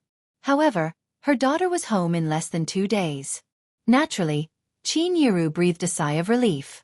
After all, going on a mission was risky. It was just the start of winter break, and there was still some time before the new year. The next evening, Qin Yiru went to the mall to buy some New Year goods after work. Qin Yiru had some savings now. Ever since she started working at New Cruise, the family was never short of money. Therefore, Qin Yiru bought more when she went shopping for New Year's goods. "Mom, I won't be having dinner at home today. You don't have to prepare a bowl and chopsticks for me," Yun Jian told Qin Yiru. She stood in front of the door, put on a pair of white shoes and wrapped a scarf around her neck, and turned to pull the door open. "Aye, sure," Qin Yiru agreed. Yun Jian pulled the door open, braving the bone-chilling wind outside, and walked out. Today, she wore a long down jacket that was long enough to cover her knees. She tied her hair into a high ponytail and wrapped the rest of her body in a scarf. Her lower body was a little simple. She only wore a pair of long johns, which was quite warm. After completing the mission yesterday, to celebrate, Chu Xiongnan was the host. He invited all the members of Team Monarch and planned to treat them to dinner. After dinner, they even planned to go to karaoke. Their identity as Special Forces aside, Chu Xiongnan was actually a rich young master from a big family, and his family was extremely wealthy. Since he did not lack money since he was young, Chu Xiongnan was used to living a life of having everything taken care of. He was usually generous. In fact, Chu Xiongnan was the weakest in Team Monarch. As for why he was chosen, it was because Chu Xiongnan was forced into it by his father. He said that he wanted him to suffer in the army so that he could change his arrogance. Before entering the Special Forces, Chu Xiongnan was a typical rebellious teenager. He hung out with a bunch of bad friends all day long and often didn't return home at night. Therefore, in a fit of anger, Chu Xiongnan father used his connections to get him into the Special Forces. He even told him that if he dared to go home without learning some skills, he would break his legs. It was Chu Xiongnan himself who told these things to everyone as if it was a joke. Yun Jian braved the cold wind and walked out of the house. She turned a few corners and came to the entrance of an alley. At the entrance of the alley, Chu Xiongnan and the others were already stomping their feet as they waited for Yun Jian. Seeing Yun Jian walking over, Chu Xiongnan quickly waved and said, "Yun Jian, you just came. Quick, quick, quick. Here, hurry up, I'm freezing." Yun Jian followed Chu Xiongnan and the others. "I'll treat you guys to a feast today. Hee hee." Chu Xiongnan blew on the warm air and said to Yun Jian and the others, "Don't give me that. What time is it? Hurry up, I'm starving." Chu Ning jumped up and slapped Chu Xiongnan's head. She ordered Chu Xiongnan in a domineering tone. Okay, let's go." Chu Xiongnan took the lead and led everyone to the location of the feast. Yun Jian walked at the back. She pursed her lips, and her delicate little face was already red from the cold. The feast that Chu Xiongnan mentioned was a newly opened hotel. It didn't have a star rating, but the prices of the food inside were very expensive. This hotel was opened by a foreign country, and the owner was a foreigner. Chu Xiongnan brought Yun Jian and the others into the hotel. The lights at the main entrance of the hotel flickered, and a huge chandelier hung above. There were guests at all the tables on the first floor, and it looked like all the tables had been booked.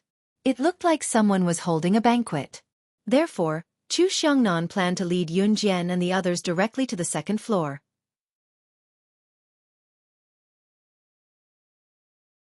Chapter 391. When Yun Jian heard the familiar voice that she had not heard for a long time, she turned around abruptly and saw Mayor Gu's smiling, mature face. Yun Jian nodded. Mayor Gu was pleasantly surprised to see Yun Jian here. He glanced at Yun Jian before an equally surprised voice rang out. "Uncle Gu!" This shout came from Chu Xiongnan. At this moment, Chu Xiongnan was looking at Mayor Gu in shock. He was already standing at the top of the stairs, looking at Mayor Gu with his head tilted sideways in surprise. Mayor Gu glanced at Yun Jian before looking at Chu Xiongnan and the others behind Yun Jian. He asked Yun Jian, "Do you know each other?" "Yes."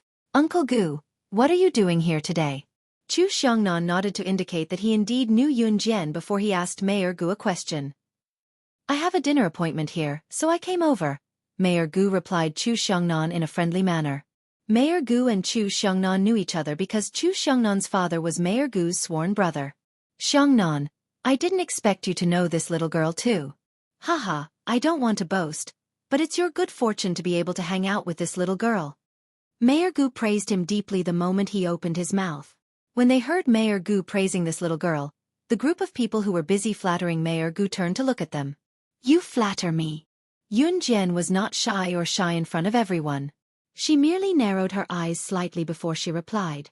"Little girl, I think you're here for dinner too, right? We still have an empty table here. If you don't mind, why don't you join us?" Mayor Gu looked at Yun Jian and the others and invited them over. Sure. Come, let's join us." Before Yun Jian and the others could say anything, Chu Xiongnan hurriedly pushed them over. Hence, the group of people gathered around a table of food and wine on the first floor and sat down one by one. It was actually a big boss who was treating Mayor Gu to this meal. Since the big boss had a favor to ask of him, Mayor Gu did not hold himself back and invited Yun Jian and the rest of them on his own accord. There were over 20 tables of food on the first floor. The big boss had invited them to dinner today because his daughter had given birth to a 1-year-old son. Using this as an excuse, the big boss invited all his relatives to dinner. At the same time, he did not forget to use this opportunity to build connections and invite Mayor Gu as well. As all the people present were relatives of the big boss, some of the big boss relatives were unhappy with the sudden addition of Yun Jian and the others at the same table. After Mayor Gu invited Yun Jian and the others to the dinner, he was busy dealing with the toasts from the various people. Yun Jian and the others sat around a table. The table next to them was filled with young boys and girls of the same age as Yun Jian and the others. It was probably arranged by the adults on purpose for the children to sit around a table by themselves. Ever since Yun Jian and the others sat down, the young boys and girls beside them kept sizing up Yun Jian and the others and whispering to each other from time to time. Finally, a boy of about 17 or 18 years old at the next table stood up and walked over to Yun Jian. "Hey, how old are you?" The boy walked over to Yun Jian and spoke to her in an arrogant tone. Yun Jian narrowed her eyes and ignored him. It was obvious that this boy was here to cause trouble. More importantly, she saw a familiar figure among the group of boys and girls at the table.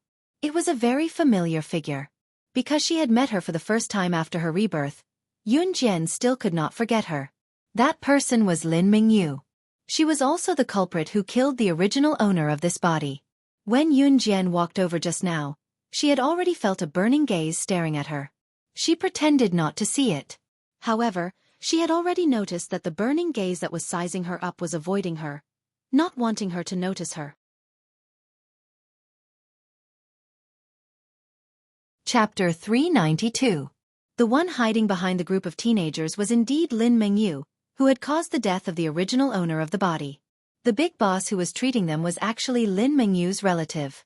Ever since Lin Mengyu was severely injured by Yun Jian, she had asked her father to fire Yun Jian but was slapped by her father instead because Yun Jian had said something that made no sense. She then picked up a pen to stab Yun Jian in a fit of madness, only to be kicked away and relapse from her injury. Even her boyfriend whom she had been longing for, Yuaning Jun, had broken up with her because of Yun Jian. Lin Mengyu was utterly terrified of Yun Jian. Later, Lin Mengyu was hospitalized again due to relapse from her injury. By the time she came back with the intention of taking revenge on Yun Jian had already transferred to Longmen City. Today was Lin Mengyu's relative's wedding and the banquet was held in Longmen City's best hotel. So Lin Mengyu insisted on tagging along. Not long after she sat down, however, she saw Yun Jian and her friends coming in as well. Panicking, she hid quickly, thinking that Yun Jian and the others would go up immediately. She did not expect to be stopped by Mayor Gu and arranged to sit beside her table. Lin Mengyu suddenly remembered that her companions sitting around her were all capable people. She had wanted to seek revenge from her relative, but Yun Jian happened to come knocking on her door. Was Yun Jian not courting death? Hence, Lin Mengyu quietly called for the boy just now and told him to strike up a conversation with Yun Jian. It would be best if he could seduce Yun Jian and ask her out. Then, she could get someone to beat her up. Lin Mengyu hid behind her friend and was thankful that Yun Jian did not notice her. Little did she know that Yun Jian had already noticed her. The boy who stood in front of Yun Jian and wanted to strike up a conversation with Yun Jian was called Zhou Yuhao. Zhou Yuhao walked closer to Yun Jian and realized that she was very beautiful, so he couldn't help but gasp. He had come over to strike up a conversation with Yun Jian purely because of Lin Mengyu's request. Now that he had a clear view of Yun Jian's face, however, he had other thoughts. However, Yun Jian ignored him. Zhou Yuhao pursed his lips and moved closer to Yun Jian. However, he was stopped by Chu Xiangnan. However, Zhou Yuhao was not annoyed. He looked at Yun Jian with a smile and continued to strike up a conversation. "Beauty, I don't mean any harm. I just want to take you out for a walk after dinner." It was obvious that Zhou Yuhao did not have good intentions when he tried to strike up a conversation with her. No. We're going to sing karaoke later." Chu Xiangnan stopped Zhou Yuhao from getting close to Yun Jian. He even helped Yun Jian to wave Zhou Yuhao away. F***ck. Who are you to her? Why do you care so much? Zhou Yuhao was stopped by Chu Xiangnan. He suddenly felt that he had lost face. Especially in front of so many people, he felt that he had lost face. Why do you care so much about me? Chu Xiangnan was also a rebellious young man. Although he had restrained himself after staying in the military training camp for so long, Chu Xiangnan stopped someone like Zhou Yuhao out of kindness for Yun Jian. Humph. Who are you to her? Why do you care so much? Do you know who I am? I'm already a black belt in Taekwondo. Do you want to fight with me? Zhou Yuhao pointed at Chu Xiangnan's nose and shouted loudly. This shout attracted the attention of the people around them. However, Zhou Yuhao was proud of himself for saying this. He even felt Yun Jian's attention on him. He raised his head even more proudly. It was as if he was saying, I know Taekwondo and I'm good at fighting. Ha! Chu Xiangnan also slammed the table and stood up. He was about to fight with Zhou Yuhao when Yun Jian suddenly pulled him from behind. Yun Jian, you? Chu Xiangnan, including Chu Ning and the others, looked at Yun Jian in surprise. They did not understand what she meant. However, Yun Jian pulled Chu Xiangnan and said to Zhou Yuhao, Okay, let's go for a walk after dinner. Zhou Yuhao heard this and laughed. He glared at Chu Xiangnan provocatively.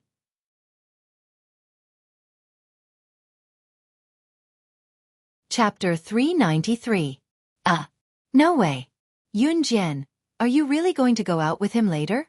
What about the karaoke we agreed on?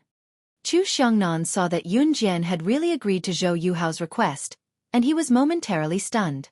Then he pursed his lips and asked Yun Jian. Of course it's true. I don't know how to sing anyway, so I won't go to karaoke. Yun Jian smiled. She narrowed her eyes, and the corners of her lips curled up slightly. Zhou Yuhao, who was sitting opposite her, couldn't help but be stunned by her beauty once again. At this moment, Yun Jian was quiet and beautiful. She looked like a natural beauty. Her slightly narrowed eyes gave people an indescribable feeling. Chu Xiongnan wanted to say more, but he suddenly paused. He suddenly remembered that when Yun Jian had dealt with Peter, she had also narrowed her eyes and curled her lips like this. Could it be that Yun Jian was? Chu Xiongnan suddenly thought of this, so he didn't say anything else. Everyone saw that Chu Xiongnan didn't say anything, so they pretended not to know anything. Lin Mengyu had been hiding behind her friends, and she was just out of Yun Jian's line of sight. When she heard that Yun Jian had agreed to Zhou Yuhao's request, her smile widened. After dinner, Mayor Gu walked over to bid farewell to Yun Jian. He laughed and asked Yun Jian to come back to his house as a guest next time. He even patted Chu Xiongnan's shoulder and asked him to bring Yun Jian to his house as a guest. After Mayor Gu left, Zhou Yuhao immediately walked over to Yun Jian and said, "Pretty girl, you just promised to walk around with me. Let's go now?" As he spoke, Zhou Yuhao even glared at Chu Xiongnan, as if showing off his charm. Tisk. Chu Xiongnan cursed Zhou Yuhao in his heart, but he was secretly cursing him in his heart, waiting to see Zhou Yuhao cry. "Let's go." Yun Jian's hands were in the pockets of her long down jacket. She pursed her lips, narrowed her eyes, and curved her lips slightly. "Hee, let's go, let's go." Zhou Yuhao gave Chu Xiongnan another provocative look before he followed Yun Jian's path. Watching Yun Jian and Zhou Yuhao leave from afar, Chu Xiongnan, Chu Ning, and the others even saw Zhou Yuhao reach out to grab Yun Jian's hand, but Yun Jian evaded him, not even letting him touch the corner of her clothes. F***ck. What's wrong with Yun Jian? Chu Xiongnan watched Yun Jian leave and couldn't help but complain. Shoo. Chu Ning suddenly placed her index finger on her lips. She wanted Chu Xiongnan to keep quiet. What's wrong? Chu Xiongnan was stunned. He didn't know what was going on. At this moment, another group of people suddenly came out of the hotel. This group of people was the group of young men and women of the same age who were sitting at the table beside them just now. After this group of people came out, they carefully chased after Yun Jian and Zhou Yuhao. When this group of young men and women disappeared in front of them, Chu Xiongnan smacked his head and said hatefully, F***ck, so they had a plan. So many people bullying one person. Let's go. Let's go help Yun Jian kill them. Chu Xiongnan had an inexhaustible energy and was especially loyal. When he saw so many people walking towards Yun Jian and Zhou Yuhao, he knew that the situation wasn't good, so he quickly ran over with Chu Ning and the others. On Yun Jian's side, Zhou Yuhao was walking side by side with her. Yun Jian kept a distance of 2 meters from Zhou Yuhao. Let's go through this alley to the opposite street and walk around, shall we? Zhou Yuhao brought Yun Jian to the designated deserted place. You decide. Yun Jian lowered her eyes. Her long eyelashes fluttered. Let's go. Zhou Yuhao watched as Yun Jian took the lead and walked into the deserted alley. He smiled slyly and quickly followed. When Lin Mengyu and the others reached the entrance of the alley, Yun Jian and Zhou Yuhao had already disappeared from everyone's sight. Hurry up and follow them. Don't let them get away. Lin Mengyu whispered and led the group of people inside. However, even when they were about to pass through the alley and reach the opposite street, they still didn't see Yun Jian and Zhou Yuhao. What's wrong with Zhou Yuhao? Where is he? Where did he take her? Lin Mengyu shouted in exasperation. Lin Mengyu thought that with Zhou Yuhao's Taekwondo black belt, he could easily take care of Yun Jian. Are you looking for me? A soft female voice came from behind them. Lin Mengyu and the others turned around in fear and saw Yun Jian dusting her hands as if she was dusting them off. Then, Yun Jian was already standing behind them silently. Behind Yun Jian was Zhou Yuhao, who was tied up with hemp rope and had a rag stuffed in his mouth.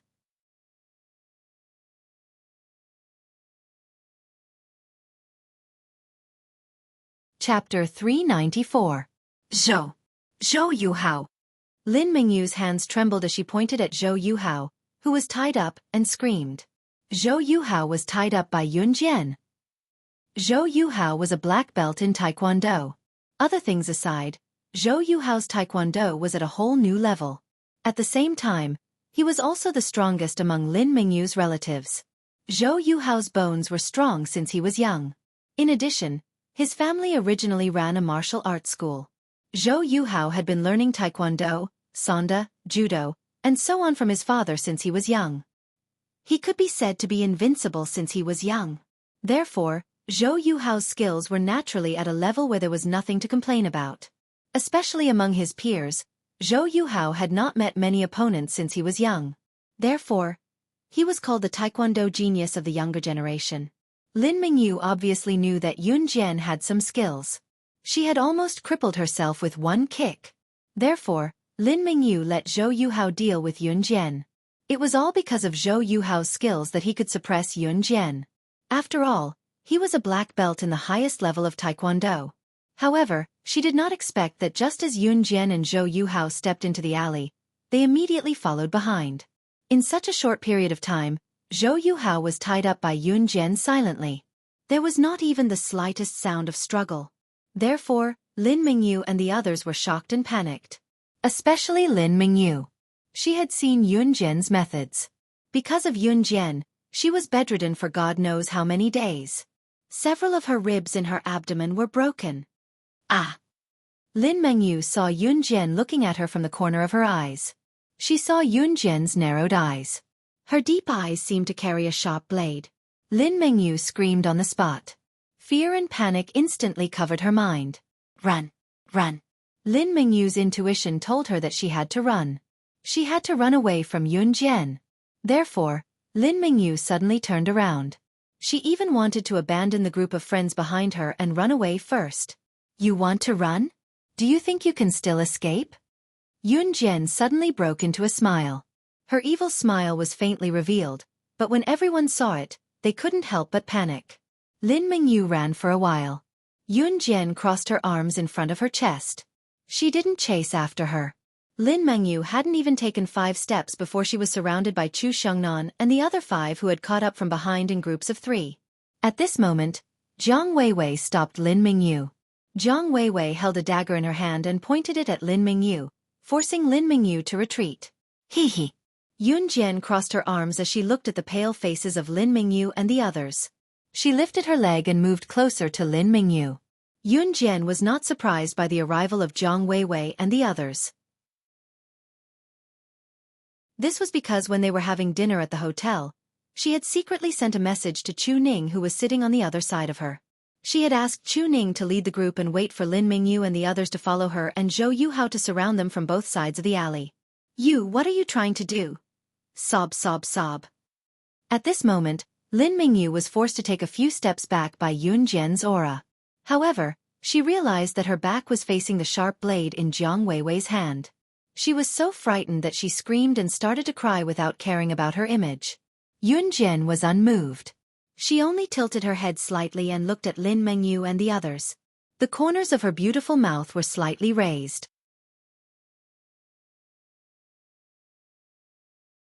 Chapter 395. You want to kill me? Lin Mingyu was dumbfounded when she heard that. Her whole body began to tremble. Yun Jian wanted to kill her. Yun Jian wanted to kill her? No. You can't kill me. What you're doing is against the law. It's against the law. Lin Mingyu shrieked. Her voice was very sharp, and her screams sounded like the squeals of a pig being slaughtered. Your voice is very loud. Unfortunately, this is the alley you found. There's no one around. Even if you scream yourself hoarse, no one will hear you, Yun Jian said with a chuckle as she flipped her hand and pulled out the butterfly knife that she had been carrying with her. Then, while Lin Mingyu and the others were panicking, Yun Jian took a step forward. She threw the butterfly knife away and placed the blade on Lin Mingyu's neck. I wonder how beautiful it would be to cut open a throat that can make such a loud scream. Yun Jian slid the blade of the butterfly knife left and right on Lin Mingyu's neck, but she didn't let the blade go deep into Lin Mingyu's throat. Ah! Lin Mingyu's scream became softer and softer. She felt the coldness of the blade of the butterfly knife in Yun Jian's hand. She instantly felt as if she was wandering around in a hopeless situation. Yun Jian's seemingly lifeless eyes that were akin to the king of hell seemed to be sketching something. At this moment, Yun Jian gave off the feeling that she was a fearless grim reaper. She didn't seem to be afraid of anything. She only existed to kill her. Lin Mengyu was walking on the edge of despair. It was her first time facing Yun Jian like this. Right now, Yun Jian was truly like the Grim Reaper who lured souls away from the underworld. I was wrong. Yun Jian, let me go. Let me go. I beg you. Sob, sob, sob. Lin Mengyu reached out and grabbed Yun Jian's wrist that was holding the butterfly knife. She was so scared that she slowly knelt down in front of Yun Jian. Let you go? Yun Jian raised her eyebrows. Her low voice sounded even more terrifying. Yes, let me go, I beg you, I'm sorry, I promise you. I shouldn't have treated you like that in the past. Yun Jian, please don't kill me on account that I didn't really do anything to you in the past. No. At this moment, Lin Mengyu had a premonition that if she persisted, Yun Jian's butterfly knife would really slice her neck. You didn't do anything to me back then? When Yun Jian heard this, she really wanted to laugh. The original owner had begged Lin Mengyu in the same way, begging her not to hit her, begging her not to bully her anymore. The original owner even swore to Lin Mengyu that she would not have anything to do with Lin Mengyu's boyfriend, Yuan Jun. But what about Lin Mengyu? She directly kicked the original owner unconscious, then punched and kicked her. In a moment of carelessness, he even kicked a vital point. In his despair, the original owner lost his will to live and died. No. Besides, I've already apologized to him. Yun Jian, I was wrong. Lin Mengyu's voice was almost hoarse from shouting. She was now extremely regretful and scared. The butterfly knife was still stuck to her throat, motionless. Listen, the previous Yun Jian is already dead. The Yun Jian standing in front of you now can take your life at any time. Yun Jian looked at Lin Mengyu's terrified expression and immediately laughed. Chu Xiongnan and the others took advantage of the time when Yun Jian was dealing with Lin Mengyu to beat up Lin Mengyu's other helpers. Without formal training, it was impossible to achieve that kind of agility and nimbleness. When Chu Xiongnan thought of Zhou Yuhao who was showing off in front of him, he walked over with an evil smile and tore off the rag covering Zhou Yuhao's mouth. Little guy, do you have anything to say before you die? Chu Xiongnan looked at Zhou Yuhao with a smile. Who are you guys? Zhou Yuhao lost his voice and shouted. Why are Yun Jian and the others so agile? They are like people from the military. Why? They are around the same age as me. Hey, let me tell you, we are special forces. Chu Xiongnan fiercely slapped Zhou Yuhao's head and said arrogantly. Then, Chu Xiongnan pointed at Yun Jian and continued to say to Zhou Yuhao, unfortunately, you provoked the most powerful one among us. She can kill 100 of you with one hand.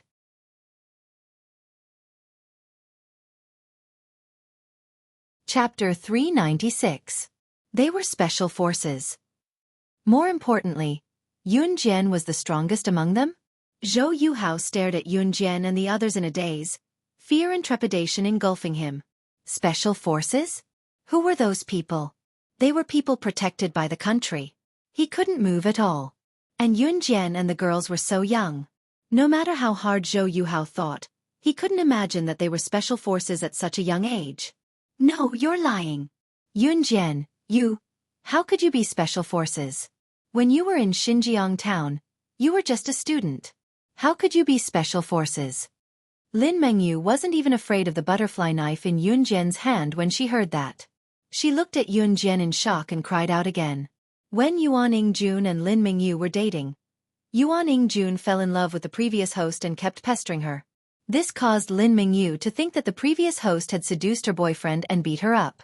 Of course, before this, Lin Mengyu had investigated the previous host's background. The previous host's background was simple. Even if she was beaten to death, she didn't have anyone backing her up. Her mother was just a worker in a textile factory, and her father was a gambler. After knowing this, Lin Mengyu gathered the two girls and brought the previous host to the toilet to beat her up. Now that she was suddenly told that Yun Jian was a special forces member and the strongest one among them, how could Lin Mengyu believe it? No matter how much a person changed, it couldn't be that big, right? How is it not possible? F***K. Shut up, you bitch. Yun Jian, just give her a knife and see if she believes it or not. Chu Xiongnan slapped Zhou Yuhao's face harshly again. He turned to roar at Lin Mengyu, looking exactly like a ruffian. No. I believe. Lin Mengyu trembled when she heard that and quickly shouted. Whether you believe or not has nothing to do with me. All I want is your life. Yun Jian's lips curled into a smile. She twirled the butterfly knife in her hand before stabbing it into Lin Mengyu's head. No! Ah! Lin Mengyu saw the butterfly knife in Yun Jian's hand coming down on her head. She screamed and closed her eyes, all the cells in her body screaming in fear. Not only Lin Mengyu, but even Zhou Yuhao and the others had all closed their eyes. Lin Mengyu's other relatives were all squatting on the ground in fear. Their roars and begging for mercy resounded through the sky. Swish! Just as everyone watched in horror as the butterfly knife in Yun Jian's hand plunged toward Lin Mengyu's head, a loud shriek rang out. Yun Jian suddenly narrowed her eyes. Her fierce pupils contracted and then narrowed again. Even her pupils were emitting an unusual color. At the same time, Yun Jian suddenly retracted the butterfly knife in her hand. Just when Lin Mengyu thought that the knife was about to land in front of her, Yun Jian tossed it away abruptly, tossing it toward a visible pile of trash at the corner of the alley. Ping! Just as the butterfly knife was about to pierce through the pile of trash and fly to the back of the pile of trash, a pair of hands suddenly appeared. Everyone was dazzled. They saw a 16 or 17-year-old girl in black clothes suddenly stand up from behind the pile of trash. The girl in black clothes faced the butterfly knife. She dodged to the left and right and then did a somersault in the air. Other than Yun Jian, no one at the scene expected someone to be hiding there. They were all shocked. After the girl in black clothes stood up straight, she looked at Yun Jian. Her expression suddenly became surprised. She went forward and greeted Yun Jian respectfully. Lan Su greets the sorcerer goddess. The black-clothed girl's shout shocked everyone.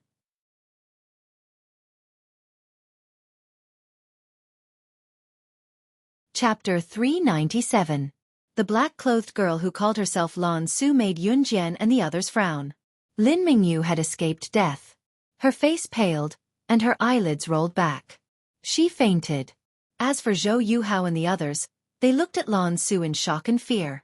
As for Chu Xiongnan and the rest, they too had turned their gazes towards the girl in the black dress. What did she call Yun Jian? Sorcerer goddess? What was that? Lan Su, who had suddenly appeared, was dressed in black. Her plain clothes accentuated her tall and slender figure. She was a classic beauty with thin eyebrows, long eyelashes, big eyes, and fair skin. However, what was surprising wasn't Lan Su's appearance, but the fact that she was dressed in black. It was an ancient style, but the clothes she wore were different. The fabric on Lan Su's body was of the highest quality. Furthermore, her ancient black dress exposed her ankles. Chu Xiongnan looked at Lan Su in shock. At the same time, Yun Jian narrowed her eyes. The moment she saw Lan Su, an image popped into her head. However, when she thought about it carefully, she realized that she had never seen Lan Su before. Yet, for some reason, she felt that this young girl who called herself Lan Su seemed to have met her before. Sorcerer goddess, don't you remember Lan Su? Seeing that Yun Jian didn't say anything, Lan Su took 2 steps towards Yun Jian. Her surprised expression was gradually replaced by disappointment. From the moment Lan Su appeared, she didn't even look at Chu Xiongnan and the others or Lin Mengyu, who was lying on the ground. Her pair of bright, beautiful eyes were fixed on Yun Jian. It was as if she was waiting for Yun Jian's answer. You! Yun Jian placed her hand on her forehead. She looked at Lan Su in front of her and paused. Then she looked at her and shook her head. Should I know you? Yun Jian narrowed her eyes. She pursed her red lips and stared at Lan Su with her deep, playful eyes. Suddenly, she became vigilant. It wasn't that Yun Jian thought too much. Just now, Lan Su had been hiding behind a pile of trash. She discovered her in time and threw the butterfly knife at her. Lan Su had called her sorcerer goddess in a flash. Yun Jian had encountered this kind of familiar situation in her previous life. There were even assassins who used this method to attract her attention in order to hide their identity and assassinate her. It was Yun Jian's first time meeting this girl who called herself Lan Su. Even if she felt a sense of familiarity, she would not let her guard down. Yun Jian, when did you know such a beautiful girl? Why didn't you introduce her to me earlier? Hee. When Chu Xiongnan saw Lan Su, he was shocked by Lan Su's black clothes, her beautiful figure, and her beautiful face. He walked over and patted Yun Jian's shoulder. Chu Xiongnan used to be a typical hedonist, although he had restrained himself a little now. However, it was hard to change one's nature. Lan Su's appearance was completely different from Yun Jian's pure, clean, and exquisite face. Lan Su was tall and beautiful, while Yun Jian gave people a kind of pure and exquisite beauty. Yun Jian's beauty made people unable to take their eyes off her.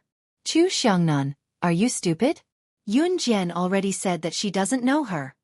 Chu Ning slapped Chu Xiongnan shoulder hard.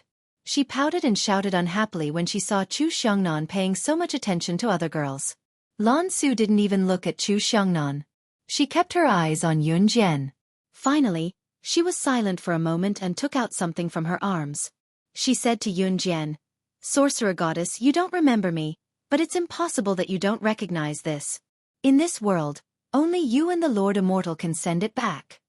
Yun Jian looked at the thing in Lan Su's hand and her eyes narrowed. The sandalwood box.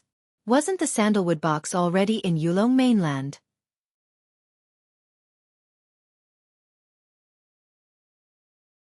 Chapter 398. If Lan Su didn't have the sandalwood box, then Yun Jian would be more or less cautious. After all, the girl in front of her had an unknown background, and Yun Jian couldn't be sure that she wasn't an assassin sent to assassinate her. Assassins and secret agents nowadays were very good at hiding, and Yun Jian never lacked the necessary vigilance towards strangers. However, Lan Su took out the sandalwood box. The sandalwood box.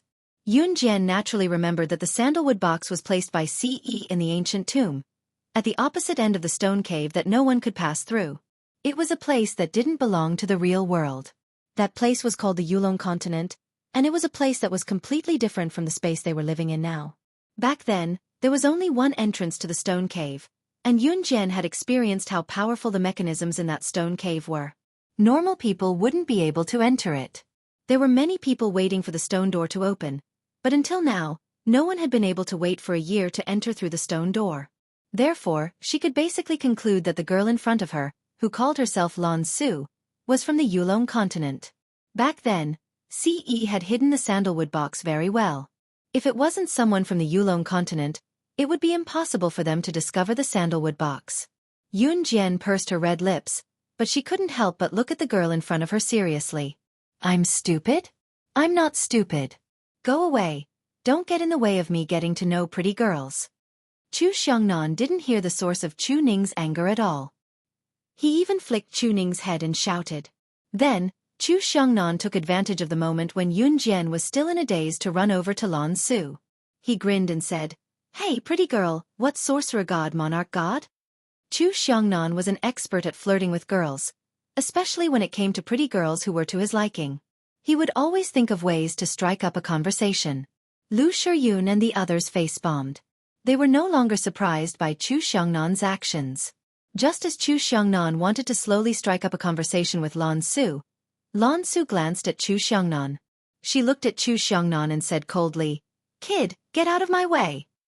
Lan Su actually called Chu Xiongnan a kid? When Lu Shiyun and the others heard this, they all laughed maniacally. "Ha ha ha, kid. Chu Xiongnan, you're a kid. Did you hear that? She called you a kid." Chu's face, Lan Su's face, and Lan Su's. In the face of everyone's laughter, Yun Jian was unmoved. She pursed her lips and looked at Lan Su. The cheerful atmosphere between Chu Xiongnan and the others was a stark contrast to Yun Jian and Lan Su. Chu Xiongnan and the others quickly quieted down. Yun Jian, on the other hand, looked at Lan Su and finally said slowly, "Let's talk somewhere else." Since it was related to the sandalwood box, Yun Jian couldn't speak in front of Chu Xiongnan and the others and Lan Su. "What's the matter? You don't have to be so secretive, do you?" Chu Xiongnan shouted after hearing this.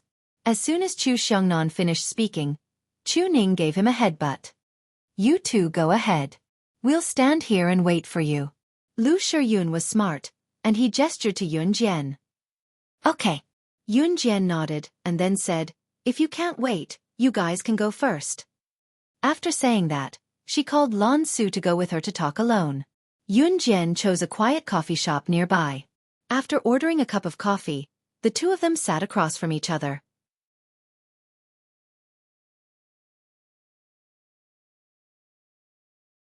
Chapter 399.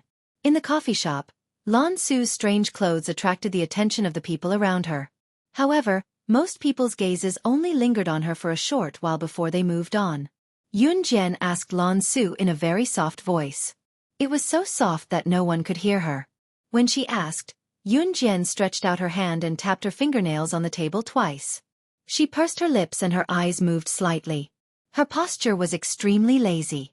When Lan Su saw Yun Jian's behavior, she felt that she was very similar to the sorcerer goddess. Moreover, Lan Su found Yun Jian by following her scent. The reason why she hid behind the trash was to confirm whether Yun Jian was the sorcerer goddess of the Wu clan. At first, Lan Su wasn't sure. However, when Yun Jian discovered her movements and flew over with a butterfly knife, she was overjoyed when she narrowly dodged it. Lan Su's abilities were definitely strong. Not to mention the earth where humans lived, even in the Yulong mainland where there were many strong people, Lan Su's abilities were definitely one of the best. Since Yun Jian could discover her whereabouts, it meant that her abilities were definitely above hers. Yun Jian, who had the sorcerer goddess's scent and skills, was definitely the sorcerer goddess. Lan Su didn't say anything. Instead, she took out the sandalwood box and pushed it in front of Yun Jian. Then she said to Yun Jian, "Sorcerer goddess, this sandalwood box is your magical weapon." Lan Su's words stunned Yun Jian. Yun Jian pointed at herself. Then her red lips moved. She said in surprise, "The sandalwood box is mine?" "Yes. This is your item. Because of the words you left behind, the sorcerer clan has been waiting for you for thousands of years." Lan Su's tone became more and more excited. In the end, she actually stood up in excitement. Because Lan Su stood up excitedly, and because she was wearing an ancient costume, some of the customers in the coffee shop who were enjoying their tea turned their attention to her. Yun Jian hurriedly gestured for her to sit down. After Lan Su sat down, some of the people who were looking at Lan Su strangely turned back. What words? Yun Jian picked up the coffee and sniffed it. She blew on the coffee in enjoyment and took a sip. Lan Su had already calmed down. She looked at Yun Jian and said firmly, "I will definitely return after 1,000 years." From Lan Su, Yun Jian heard a lot of things that were completely different from what she usually knew. Lan Su said that she was the sorcerer goddess after their reincarnation. Lan Su said that she was the first guardian of the sorcerer god of Yulong continent's Wu clan. As for the existence of the sorcerer god, there was a very accurate saying. This was also an ancient prophecy that had been passed down since ancient times. The Wu clan. As long as the sorcerer god was alive, the sorcerer clan would be at peace forever. When the sorcerer god died, the sorcerer clan would be destroyed. Reality proved that after the sorcerer god left, the Wu clan gradually declined. From being the first clan of Yulong continent 1,000 years ago, they could not even maintain their status as a clan. However, none of the clansmen gave up waiting for the sorcerer god's return. This was because the sorcerer god had said that she would definitely return after 1,000 years. Everyone believed that the sorcerer god's return would be the time for the sorcerer clan to rise to its peak. Sorcerer god, thank you for leaving the crystal ball behind. You also left a statement that when the crystal ball breaks, it will be the time for you to return. Because of this, I was able to sense your return and find you. Lan Su explained everything in one breath. So you want to bring me to Yulong continent? Yun Jian raised her eyebrows and asked. Lan Su raised her eyebrows slightly. She nodded vigorously and said, "Of course. Only if you return with me will the sorcerer tribe have a chance to rise again."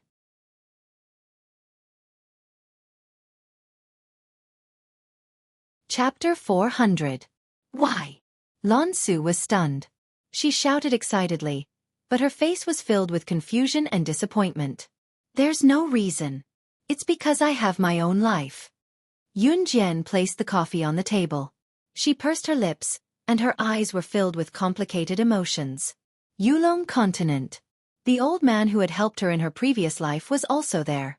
However, Yun Jian would not go there, at least not in the near future. Her family and all the people she cared about were there, so Yun Jian did not plan to leave. Is that so? Lan Su lowered her eyes in disappointment. After a while, she raised her head again and looked at Yun Jian with a determined gaze. "Sorcerer goddess, whether you're willing to go back with me or not, please allow me to stay by your side. Lan Su doesn't want to leave you again." As the first guardian of the sorcerer goddess, Lan Su had finally found Yun Jian after much difficulty. Naturally, she was unwilling to leave. "It's up to you," Yun Jian said lazily. Then, she pushed the sandalwood box back to Lan Su. "Keep this for now." Yun Jian knew how eye-catching the sandalwood box was. Back then, her younger brother had been caught and lost his life because of the sandalwood box. Yun Jian did not want to take any more risks. Since Lan Su was from the Yulong continent, returning the sandalwood box to Lan Su was the best way to deal with this. "Also, if you want to stay by my side in the future, don't call me sorcerer goddess." Yun Jian grinned. Then, she smiled and revealed her white teeth to Lan Su. "My name is Yun Jian." "Yes, yes." Lan Su understood that Yun Jian allowed her to follow her. She smiled and nodded at Yun Jian. "Let's go." They must have waited for a long time. After the conversation, Yun Jian stood up. She paid the bill and left the cafe with Lan Su. They were naturally Lu Shiyun and the others. Yun Jian knew that Lu Shiyun and the others would not leave. As for why Yun Jian left Lan Su behind, this was probably due to his intuition. Lan Su from the Yulong continent gave Yun Jian a sense of déjà vu. However, Yun Jian could not describe this feeling. She just felt that it was familiar, and there was no sense of alienation. In addition, the sandalwood box that Lan Su had taken out earlier was enough to prove that she was from the Yulong continent. This could not be false. Moreover, a person's eyes could speak for themselves. Lan Su's eyes told her that she wasn't lying. After Lan Su and Yun Jian got up and left the coffee shop, they heard a child's naughty voice behind them. "Hey Mom, why is that big sister wearing such strange clothes?" The child's mother touched the child's head and lectured, "She's probably a lunatic. Baby, you can't learn from her in the future." By then, Yun Jian and Lan Su had left the cafe and were walking towards the alley. "Yun Jian, you're back? What should we do with these people?" Lu Shiyun and the others came up and asked Yun Jian. Lin Mingyu had fainted while Zhou Yuhao was still tied up and trembling. "Kill them and bury them." Yun Jian raised her eyebrow. "Ah no. We won't do it again. It's all Lin Mingyu's fault. She ordered us to do it." "It's not my fault." The group panicked. Especially when Yun Jian really did stab Lin Mingyu in the head with a knife. She was a woman of her word, even though she did not hurt her in the end. "Teach them a lesson." Lu Shiyun also noticed that Yun Jian did not really want to kill the group. He was smart enough to tell the rest of Team Monarch. In the end, it was Chu Xiongnan who came up with an idea. He went to buy a marker pen and drew a tortoise on everyone's back. He asked them to wear it when they went home, or else they would be taught a lesson. Chu Xiongnan method was a complete embarrassment to these people.